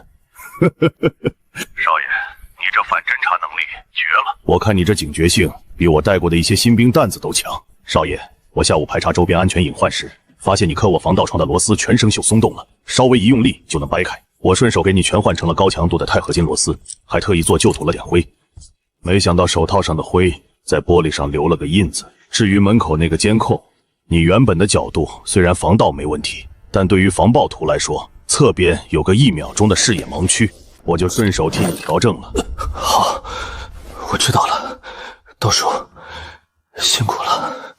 挂断电话后，我轻手轻脚地走进客卧。白薇睡得很熟，呼吸均匀。我走到窗边，借着外面微弱的光线，仔细检查了一下防盗窗的边缘。果然，那些看似长满铁锈的螺丝，全都被换成了极其坚固的新材质，只不过表面做了极好的伪装。我长长的松了一口气，没有变态潜行者，没有职业杀手，这一切极其恐怖的见鬼现象，原来都是自己家的顶级保镖在消除安全隐患。可是，当这最后的一丝紧绷感卸下后，随之而来的却是铺天盖地、足以将人淹没的巨大疲惫感与迷茫。我跌坐在客厅的沙发上，看着空荡荡的房间，那个拿钱办事的胖子线索断了，叶慈搬走了，嫌疑彻底洗清，李刚有完美的不在场证明，潜逃的连环杀人犯也跟前世的凶杀案无关，线索全断了。前世那个在暴雨夜里残忍抢走白薇防身水果刀，将她刺死的真凶，依然像一个连轮廓都没有的幽灵，完美的隐匿在茫茫人海中。这种一拳打在棉花上的无力感，加上这2天极度的高压紧绷，昨夜淋雨的寒气，终于在这一刻彻底摧垮了我的身体防线。我感觉视线开始变得模糊，周围的一切都在天旋地转，胃里一阵翻江倒海，喉咙像火烧一样干涩。我强撑着想站起来倒杯水，双腿却一软，重重地倒在了沙发上，彻底失去了意识。我感觉自己像是坠入了一个滚烫的火炉，前世那个血腥的暴雨夜和白薇惨白的脸在梦境中不断交织撕扯。南城，你醒醒！恍惚中，一个轻柔焦急的声音在耳边不断回响，额头上突然传来一阵冰凉舒适的触感，勉强压制住了体内乱窜的火苗。我艰难地睁开沉重的眼皮，视线聚焦后，看到的是白薇那张布满担忧，甚至带着几分苍白的小脸。南城，你终于醒了！你吓死我了！你怎么发了这么高的烧？我张了张嘴，却发现嗓子哑得发不出一丝声音。我想坐起来，却发现自己正躺在主卧的床上，身上盖着厚厚的被子，额头上还敷着一条冰毛巾。我没事，可能昨晚受了点凉。什么受了点凉？39度8。我早上起来看到你倒在沙发上，怎么叫都叫不醒，烫得吓人。先喝点水，润润嗓子。我已经给班主任请过假了，今天我们在家休息。温水划过干涸的喉咙，带来一丝生机。我看着他忙前忙后，眼底布满了红血丝，显然是发现我发烧后就一直守在床边，寸步不离。把退烧药吃了。他把退烧药喂进我嘴里。如果下午还不退烧，就去医院打点滴吧。然后用双手紧紧包覆住我的手掌。南城，别怕，虽然我不知道你到底在担心什么，但现在换我来照顾你。你好好睡一觉，我哪儿也不去，就在这里守着你。看着他坚定的眼神，感受着他手心的温度，我一直紧绷到快要断裂的神经，终于在这一刻得到了真正的放松。在药效和发热的催眠下，我重新闭上了眼睛，沉沉的睡了过去。睡梦中，我突然又回到前世，同事热情的跟我打着招呼：“老顾，你一直关心的案子找到突破口了，是个熟人，抓到了，你快去看看。”我忙追问是谁，一道白光闪过，我一下醒了过来。再次醒来时，窗外的天色已经暗了下来，落日的余晖透过半掩的窗帘，在床单上洒下一抹温暖的橘红。我感觉身上的酸痛感减轻了不少，额头的滚烫也退了下去。我微微偏过头，一眼就看到了趴在床沿边睡着的白薇，她似乎累极了，眼窝下带着淡淡的乌青，手里还紧紧攥着那条用来给我物理降温的冰毛巾，似乎是察觉到了我呼吸的变化，她像只受惊的小鹿一样瞬间惊醒。太好了，烧终于退下去了。南城，你饿不饿？锅里一直温着白米粥，我去给你端。别忙了，陪我待一会儿。我紧紧握着他的手，感受着他掌心传来的真实温度，指腹贪婪地摩挲着他手腕跳动的脉搏，看着眼前鲜活美好的他，一种前所未有的极其强烈的恐慌感突然像毒蛇一样缠上了我的心脏。这是我重生以来第一次感到如此害怕。我害怕这只是一场大梦，害怕一旦我揪出那个真凶，彻底改变了他的死局，完成了一切闭环后，这打破时间法则的重生就会结束。我会不会突然被拉回那个冰冷的只有他墓碑的原本时间线？我私心的想要时间永远停留在这一刻，只要我不去查，只要我把他藏在这个被监控死死保护的安全屋里，我们是不是就能一直这样平静的生活下去？可是看着他眼底那份对我毫无保留的信任，我猛地咬紧了牙关。南城，怎么了？是不是又头晕了？没事，就是脑子清醒了点儿，我肚子有点饿了。好，那你靠着别乱动，我去给你端过来，吃完还要量个体温。看着白薇乖巧地走出卧室，顺手带上房门的那一刻，我脸上的温和瞬间褪去，取而代之的是极致的冷酷与迫切。我死死攥着手机，指关节因为用力而泛白，大脑如同闪电般劈开了一道痕。退役雇佣兵刀叔，既然我妈说刀叔已经暗中保护我有一阵子了，那上周五的那个暴雨夜，他绝对也在我周围。那天晚上，白薇淋着暴雨来敲我的门，后来死在了那条漆黑的小巷里。今生虽然他阴差阳错躲进了我的家里，但那个隐藏在暗处，原本要对他痛下杀手的恶魔，会不会一直跟着他呢？他会不会一路吻随白薇？甚至那晚其实已经跟到了我家楼下。如果是这样，那潜伏在暗处保护我的刀叔，他那双经过无数次生死淬炼的眼睛，绝对会察觉到这个一直跟在白薇身后的尾巴。我没有任何犹豫，迅速找到那串没有备注的号码，按下了拨号键。电话刚响半声，就被那边瞬间接起。刀叔，是我。少爷，身体好点没？有何吩咐？刀叔，上周五晚上下暴雨，大概9点半左右，有个浑身湿透的女生来敲我家的门，你当时应该就在我公寓周围警戒，对吧？对，我当时就在对面那栋楼的楼顶排查视线盲区，那个女生来敲门我看到了。那你当时有没有注意到她身后有没有跟着什么可疑的人？或者说有没有什么人一路尾随她到了我家附近，甚至在暗处盯着她？问出这句话后，我感觉周围的空气都凝固了，听筒那头传来了短暂的沉默，只有微弱的电流声在刺激着我的耳膜。电话那头的电流声只持续了2秒，刀叔低沉的声音便传了过来：少爷，确实有个轰！我的心脏犹如被重锤击中，浑身的血液瞬间沸腾起来。那晚雨太大，那人穿着黑色的长雨衣，戴着口罩，一路隔着大概50米的距离，不远不近的跟在那个女生后面，直到看到女生进了你的公寓大门。那人在街对面的路灯下站了大概2-3分钟，然后转身就走了。从那之后，这人就再也没有出现过。前世白薇没有进我的家门，所以这个恶魔在小巷里找到了下手的机会。而今生因为白薇躲进了我的家，彻底脱离了凶手的猎杀范围，所以他只能在雨中眼睁睁看着猎物逃脱，无奈放弃。刀叔，你当时看清他的脸了吗？能不能查出这个人到底是谁？雨下的太大，路灯又暗，那人把自己捂得严严实实，确实看不清脸。不过我当时虽然没追上去，但我清楚地记得他离开时拐进了哪条巷子。少爷，只要他走过，就一定会留下痕迹。刀叔，我想要查出他是谁。挂断电话，我深吸了一口气，将眼底翻涌的戾气尽数收敛。房门就在这时被轻轻推开。南城，粥熬好了，温度刚刚好。看着他系着围裙，温柔安静的模样，我心头那股因为逼近真相而产生的狂躁瞬间被抚平了。医生说退烧后肠胃弱，你先喝点清淡的垫垫肚子。你一直守着我，自己吃了吗？我在厨房喝过一小碗了，你快吃，别说话了。病人没力气抬手，只能劳烦保姆小姐一口一口喂我了。白薇嗔怪地瞪了我一眼，在这间被暖光包裹的卧室里，窗外的阴谋与杀机仿佛都被彻底隔绝。第二天清晨，我看着白薇去学校上课，并让刀叔暗中护送她。当防盗门关上，确认白薇已经走远后，我眼中的温情瞬间消失殆尽。我迅速换上一身黑色的便装，戴上鸭舌帽，推门而出。半小时后，我在案发地附近的一家网吧后巷与刀叔会合了。少爷，这就是上周五那晚那片区域的所有私人监控录像，我花了1夜时间全拷贝过来了。辛苦了，刀叔。我和刀叔盯着电脑屏幕，录像虽然因为暴雨有些模糊，但在那个人经过路灯的瞬间，身形轮廓还是显露了出来。看着屏幕上那人大概的身高比例和走路的体态，我脑海里迅速过了一遍见过的人。很快，一个名字从我的记忆中跳了出来，林然海。错不了，这个身高身形绝对是他，林然海，白薇继母林诗雅的亲弟弟。傍晚，防盗门传来钥匙转动的声音，白薇背着书包走进来，一眼看到坐在沙发上的我，立刻快步走了过来。南城，你感觉好些了吗？头还晕不晕？早就没事了，烧全退了，不用担心。那就好。我今天在学校一直悬着心，就怕你一个人在家没人照顾。我们在沙发上温存了片刻，享受着这份安静。随后，我收敛了笑意，看着他的眼睛。白薇，接下来我有点事要出去办，大概需要2天时间。要去2天吗？你的身体才刚好。没事，一点私事必须去处理一下，很快就回来。这2天你乖乖在家等我，哪里都别去。好，我在家等你。那你自己在外面一定要注意安全。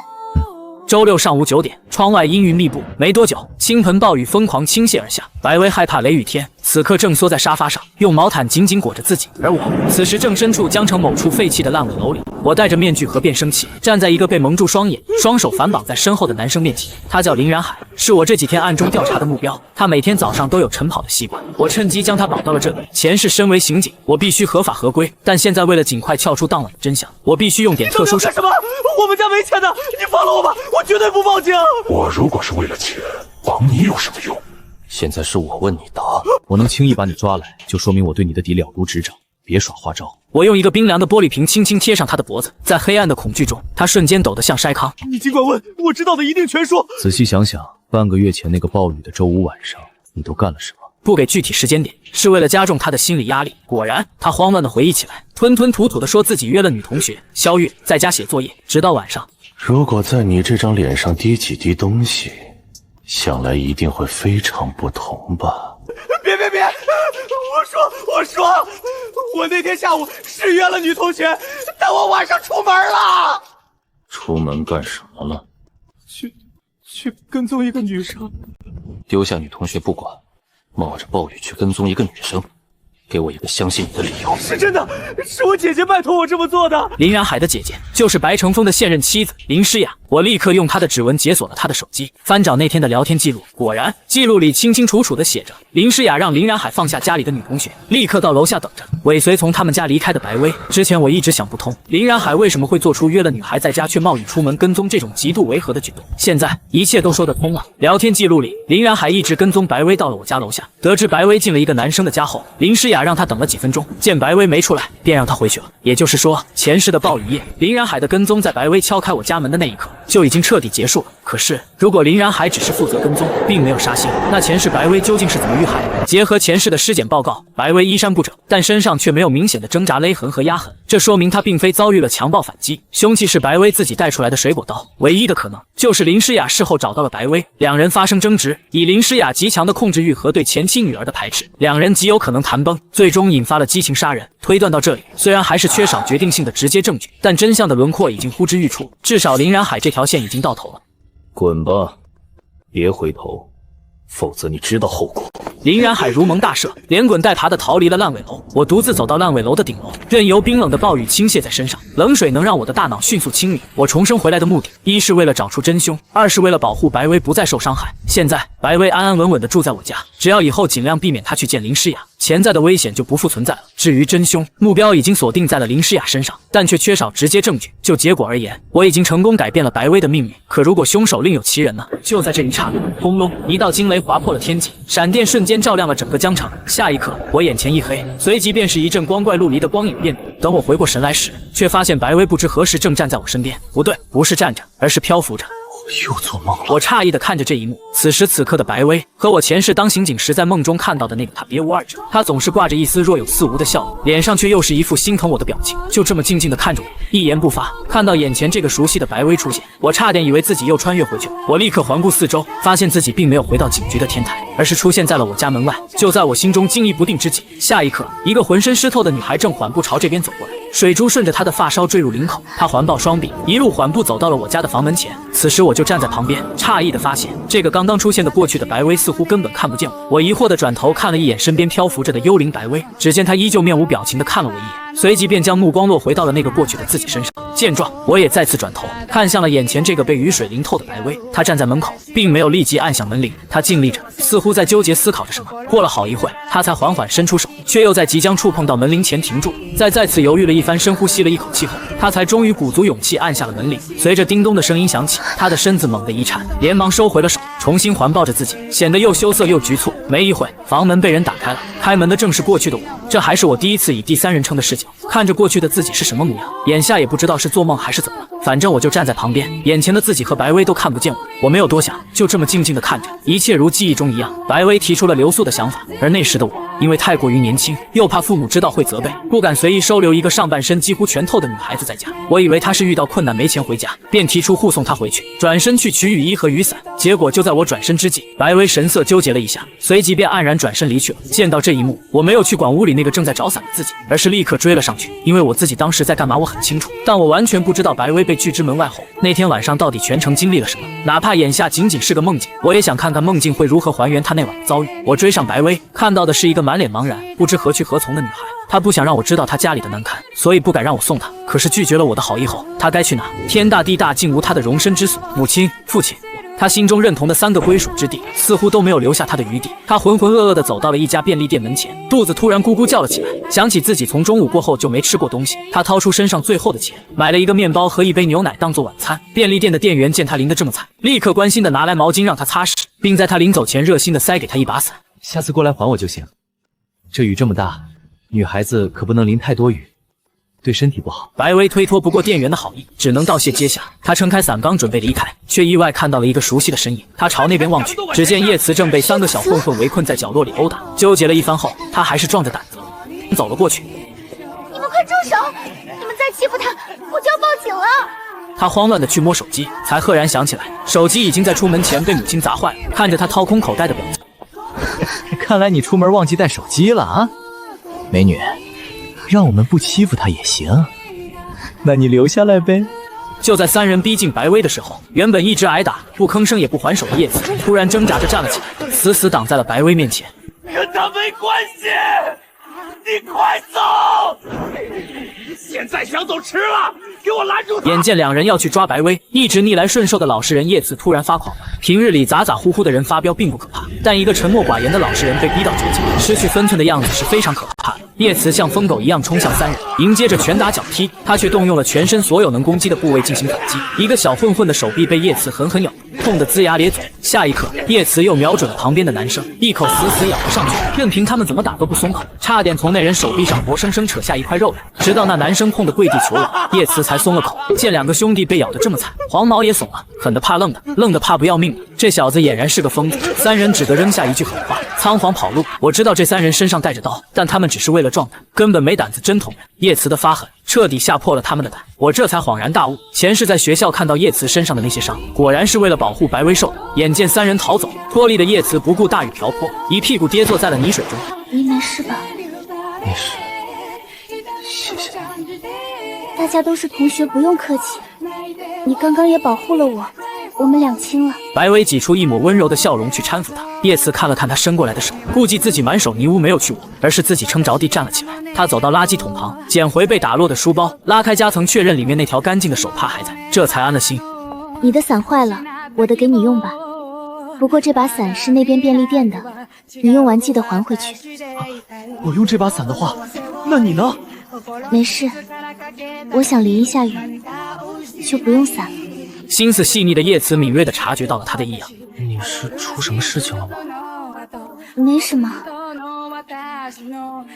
是家里的事。见是家事，叶慈不好再多问，但他怎么好意思拿走女孩的伞让她淋雨？就在他犹豫时，白薇将伞直接塞进他手里，随即便一头扎进了绵密的黑色雨幕中，很快便看不清了方向。无奈之下，叶慈只好撑着伞回家了。我这才反应过来，怪不得案发现场没有那把便利店的伞，原来是送给了叶慈。雨幕中，除了在前面盲目独行的白薇，我还看到了另一个身影——林然海。他正努力避开周围的监控，穿梭在雨中，紧紧尾随着白薇。因为已经审问过林然海，知道他在跟踪我，自然没有感到奇怪。眼下我最好奇的还是在案发地点到底发生了什么。我转头看了一眼身边一言不发的幽灵白薇，和他一起紧紧跟在前方如行尸走肉般前行的过去的白薇身后，冰冷的雨水打透了他的全身，他却仿佛失去了知觉，没有目的，不知去向。不知不觉间，他已经走到了彻底没有有效监控覆盖的老街区。最终，他木讷地走到一处废弃的遮雨棚下，看着面前瓢泼的大雨，静静地发起了呆。此时，我站在漂浮着的幽灵白薇身边，以上帝视角看着眼前发生的一切。我看到躲在暗处的林然海正飞快地敲击着手机，不用看也知道，他肯定在向林诗雅汇报白薇的行踪。看来林诗雅一会儿就会出现，我脑海里已经开始预想即将发生的冲突。接下来，各种在这个雨夜留下过痕迹的人陆续出现。我看到了江燕在附近的停车棚里削苹果，他接了个电话便匆匆离去，刀子也被他顺手收进了口袋。现场确实没有留下第二把刀。流浪汉、外卖员匆匆路过，那个猥琐的变态男邻居穿着雨衣鬼鬼祟祟地摸进了一家情趣用品店，买了点小玩意儿后便快速离开。周围人来人往，而雨棚下的白薇只是木讷地站着，像一尊失去了灵魂的雕像。天大地大，他已经不知道何去何从。既然不知道该去哪，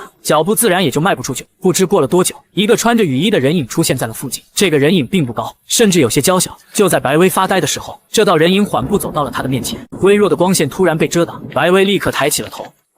雅西，我彻底愣住。我原本以为林然海联系的是林诗雅，但我万万没想到，出现在这里的竟然是白薇同父异母的妹妹白雅西，那个白成风和林诗雅生下的女儿。怎么会是她？我满脑子问号。我从未考虑过这个小丫头出现在案发现场的可能性，但很快我脑海里闪过关于她的零星信息：白雅西天资聪颖，跳级学习，成绩极其优异，也就是说，她有一个非常聪明且早熟的大脑。我之前因为她的年纪，完全忽略了她。现在看来，极有可能是她冒充母亲的名义，指使林然海出来跑腿的。只是她一个小女孩，会跟白薇起冲突到闹出人命的地步吗？我就猜到，以你今天的状态，注定无家可归。白薇对这个妹妹一直没有恶意，但她很清楚，这个妹妹从小就不喜欢她。但再怎么不喜欢，也不至于大半夜冒雨追打至此。你大半夜跑到这里，只是为了说这个吗？当然不是，我来这里只是跟你说清楚一些话。以后不要再来我家了，我和我妈妈都不喜欢你。你在那边有你自己的妈妈，为什么还要来跟我抢爸爸？白雅西的眼神里充满了超出年龄的怨毒。就为了说这句话，你需要大半夜跑出来？有些事情必须当面说清楚，也必须留下点实质性的东西，免得你日后反悔。白雅西从雨衣口袋里掏出一个防水袋。我知道你现在无家可归了，这里有1000块钱，你拿走，然后把这份断绝父女关系协议书签了，咱们以后两不相干。我终于明白了，白雅西在得知白薇的绝境后，想趁火打劫，用一笔钱逼迫白薇签下这份荒谬的协议，买断以后的清静。他之所以让林然海一路跟踪，就是为了确认白薇真的没有后路可走了。看着白雅西递过来的协议书，白薇脸上露出了一抹凄惨的苦笑。他没想到，在自己已经走到这般田地的情况下，自己的亲妹妹还要来落井下石，哀莫大于心死。此刻的他哪里还在乎什么1000块钱，他只在乎自己仅存的那点可怜的尊严。我不会签的。白薇，你别做梦了，你还没有看出来吗？看出来什么？看出来爸爸根本就不在乎你，根本就不爱你。你看看今天是什么天气，这么大的暴雨。你离开我们家的时候，他甚至连一句挽留你的话都没有说。你知道这代表什么吗？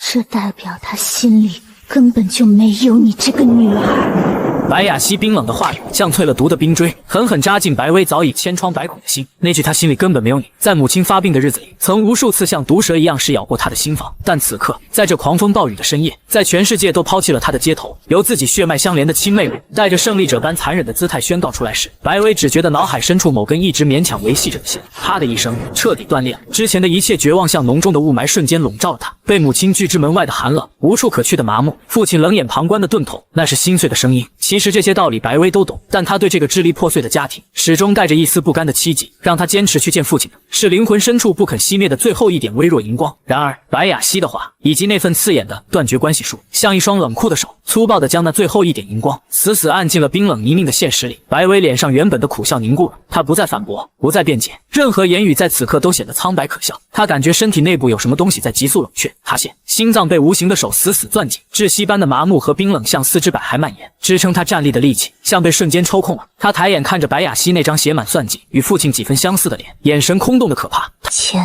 你拿走，协议我不会签。他的语气里没有了对抗，只剩下疲惫到骨髓的平静。签或不签还有区别吗？他心底那个叫父亲的角落，已经和这场冰冷的雨水一样，失去了最后的温度。他的心已彻底死寂。白薇，你不要这么没脸没皮！见白薇连这样都不肯就范，白雅西彻底怒了。就在这瞬间，一道寒芒闪过，白薇竟从口袋里掏出了一把冰冷的水果刀，那是她从母亲家里带出来的防身武器。这一瞬间，不仅白雅西吓住了，连一旁躲在暗处的林然海也吓得倒吸了一口凉气。白薇，你想干什么？你不用害怕，协议我不会签。想要我断绝关系，那不如你直接把我杀了。看着白薇手中的刀和她决绝的话语，白雅西愣住了，但为了安全起见，他还是迅速抢过了白薇手中的刀，至少这样主动权在自己手里。见到妹妹接过了刀，白薇直接闭上双眼，摊开双手，一副任人宰割的模样。但白雅西终究是个小女孩，她哪里敢真的杀人？等待了几秒，见白雅西没有反应，白薇突然对她露出一丝冷然的笑意。既然你不动手，那这份关系就永远不会断绝。你自便吧。说完，白薇转身离去。多和妹妹待1秒，她都会想起父亲的决绝。她现在只不过是在用最无力的方式气一气这个跋扈的妹妹罢了。白雅西手里紧紧握着刀，看着白薇离去的背影，脑海中不断闪烁着她临走前那抹冰冷的笑容。她明明是个无家可归的失败者，她凭什么对自己笑？凭什么？白雅西心中无名火起，她提着刀快步跟上了白薇。很快，两人便走进了一处连路灯都照不到的昏暗死角。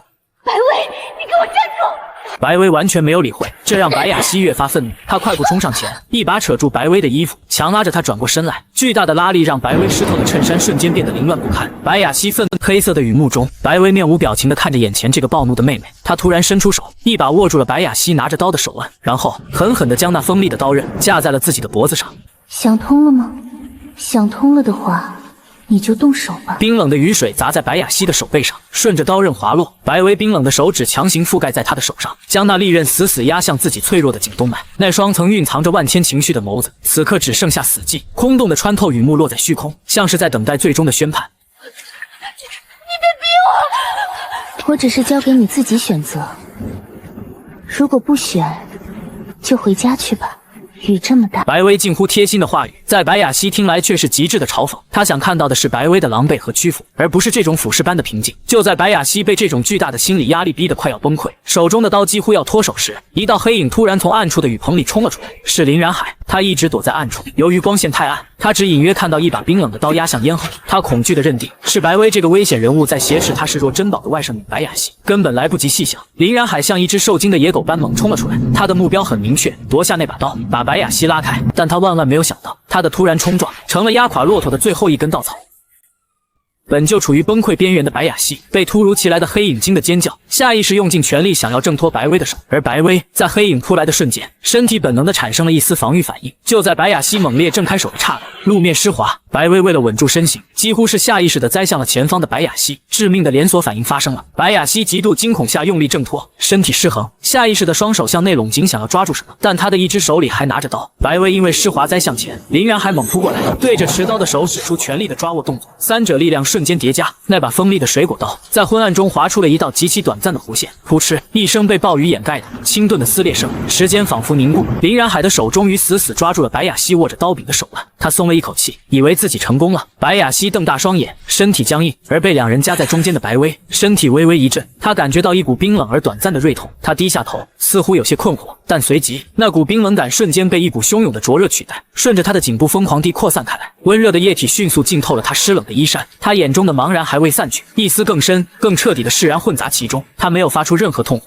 身体的力量像潮水般退去，软软的向后倒去，重重的摔在积水的冰冷地面上，溅起的水花混合着迅速蔓延开的暗红色液体，那双望向无尽黑暗的眼眸掠过林然海惊愕扭曲的脸，掠过白雅西吓得毫无血色的模样，最后彻底失去了所有光芒。林然海茫然的低头看着自己刚成功夺下的刀，刀刃上正流淌下刺目的鲜红，他猛地看向倒在血泊中的白薇，大脑瞬间一片空白，他甚至不知道到底是自己冲过来撞向白雅西的手划伤了白薇，还是在自己冲过来之前白薇就已经被割喉了。巨大的惊恐笼罩了林然海，白雅西此刻也是同样的想法，他不知道这一刀究竟该算谁的，这可是杀人重罪。他猛地抽回手，带血的水果刀掉落在积水中，他跌跌撞撞的后退，满脸泪水和雨水，再无一丝骄横，只剩下纯粹的本能恐惧。林然海彻底僵在原地，像一尊被雨水冲刷的雕像，这不是他的本意，他明明只是想拉开雅西，他杀人了。两人僵持时，突然听到了路人的脚步声，刚刚还一脸惊惧的白雅西突然神色一凛，捡起凶器，拉着林然海头也不回的狂奔逃跑。我在原地犹豫了一瞬，看着失去声息躺在冰冷雨水中的白薇，我的心痛得无法呼吸。我想去扶起她，但身边漂浮着的幽灵白薇却拉住了我，顺着她的目光看向那两人逃走的方向。我明白了她的意思，我现在只是个旁观者，我必须看到更多的真相，这两人是如何做到避开警方调查的。我忍痛追上了白雅西两人，他们一路跑到一处更加偏僻的角落才停下。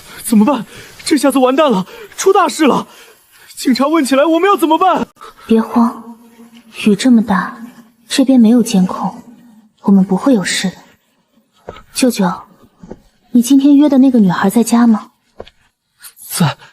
但我没跟她交往。这事情就简单了，你就答应跟她交往，让她帮你制造不在场证明。哪怕是警察，也不会相信你约了女朋友在家，却把她独自丢下，冒雨出门杀一个跟你毫无关格的女孩。从行为逻辑、杀人动机到作案条件，你一条都不满足。可万一警察专门对我展开全面调查，我这一路过来总会露馅吧？舅舅，你怎么懂得比我还少？警察调查嫌犯是不会去选择一个可能性极低的人的。退一万步说，就算警方发现了你外出的证据，可作案凶器呢？这把刀是白薇自己带的，谁知道他会随身带刀出门？光咬死凶器这一个无法解释的点，警方都拿你没有任何办法。听着白雅西的话，我只感觉脊背发寒。这个上的女生有着远超她年纪的知识储备和恐怖的冷静，她的话让惊慌失措的林然海迅速镇定了下来。可是你呢？你们家电梯里有监控，你出门被拍到了，怎么解释？我之前下楼并没有坐电梯，我是瞒着父母偷溜出来的，所以特意走了楼梯避开监控。回去后，我只要再走楼梯回家，电梯里就只有我下午回家的记录。我恍然大悟，怪不得前世调查时白家没有一个人出门的记录。白雅西为了隐瞒父母而刻意避开监控的行为，恰恰成了他躲避警方调查的关键。如果他没有预谋杀人，又何必避开监控？如果他预谋杀人，凶器又为什么是受害者自带的？这两个死循环的逻辑矛盾，加上路人湖州的强奸未遂跑路的证言，以及特大暴雨对现场的破坏，彻底扰乱了警方的侦查方向。这就是前世那桩无头悬案的全部真相。两个过失杀人者全都有着不在场证明，全都没有蓄意杀人的计划，全都没有准备凶器。在老天爷的暴雨掩护下，这起充满巧合的案子成了一桩几乎无法侦破的完美犯罪。看着两人离去的背影，我心中只剩下一片凄然。谁是真正的凶手？是林然海，还是白雅熙，没有定论。但在他们出手之前，白薇其实就已经被杀死了。真正害死他的是他破碎的原生家庭，是那个漠视他的父亲，是疯魔的母亲。就在我痛苦的陷入自责时，突然一只冰冷的小手轻轻抚上了我的脸颊，感受到脸颊上冰冷的触碰，我愣愣地转过头，只见漂浮在半空中的那个幽灵白薇，正用一种无比温柔又充满怜惜的目光看着我。到此为止吧。他终于开口说话了，那熟悉又牵动我心弦的嗓音，时隔10年，再次真切地传入我的耳中，只是声音里带着一股令人心碎的凄凉。我现在到底是在做梦，还是……我话还没问完，他伸出一根青葱玉指，轻轻地封在了我的唇前。没有区别，一切都已经过去了。这就算过去了吗？你给自己施加了不该施加的责任，背负了不该背负的罪孽。我每天都看着你，看着你在执念中折磨了自己10年，也是时候该结束了。你该查的都已经查完了，真相如何已经没有意义，因为在那一刀落下之前，我的心就已经死了。我心头一震，终于明白了他那时的心境，哀莫大于心死。当全世界都抛弃了他时，肉体是否还活着对他来说已经不重要了。那一刀对当时的他而言甚至是一种解脱，只是他未曾想到我会因为没能留他住下，而将这场悲剧化作10年的枷锁，把自己困死在罪孽和悔恨里。你放下了，我也就能安心的走了。这份罪不该算在你身上，你也不该背负。珍惜当下，他还在等你回家呢。不要为了追逐曾经的执念，而忽略了眼前最需要珍惜的人。听到这句话，我浑身一颤。是啊，我活在过去的执念中，为了调查真相，甚至不惜游走在法律边缘。再这么下去，我真的会万劫不复。我看着眼前如梦似幻的他，分不清这到底是真实的灵魂相见，还是我潜意识为了自救而编造的幻影。但不管是真是假，我都必须给他一个承诺，好让他安心离去。我想通了，这件事情已经有了着落，你放心吧，我不会活在过去了。听到我的承诺，白薇终于展露出了一个开怀释然的笑容。下一刻，周围冰冷的雨夜开始扭曲退散。惊醒过来的时候，已经是第2天的早上，暴雨早已停歇，灿烂的阳光高挂在洗涤过的苍穹之上。昏睡了一夜的我，在苏醒的这一刻，感觉心头的阴霾被彻底一扫而空。雨已过，天已晴，周围的一切看上去都格外清晰。我看了看四周，发现自己还躺在昨晚那栋烂尾楼的楼顶，周围都是湿漉漉的积水，但我身上的衣服却意外的有些干爽，也不知道是楼顶风大吹干的，还是某种无法解释的奇迹。我站起身，眺望着远方被阳光笼罩的江城。是梦也好，是真也罢，就这样吧。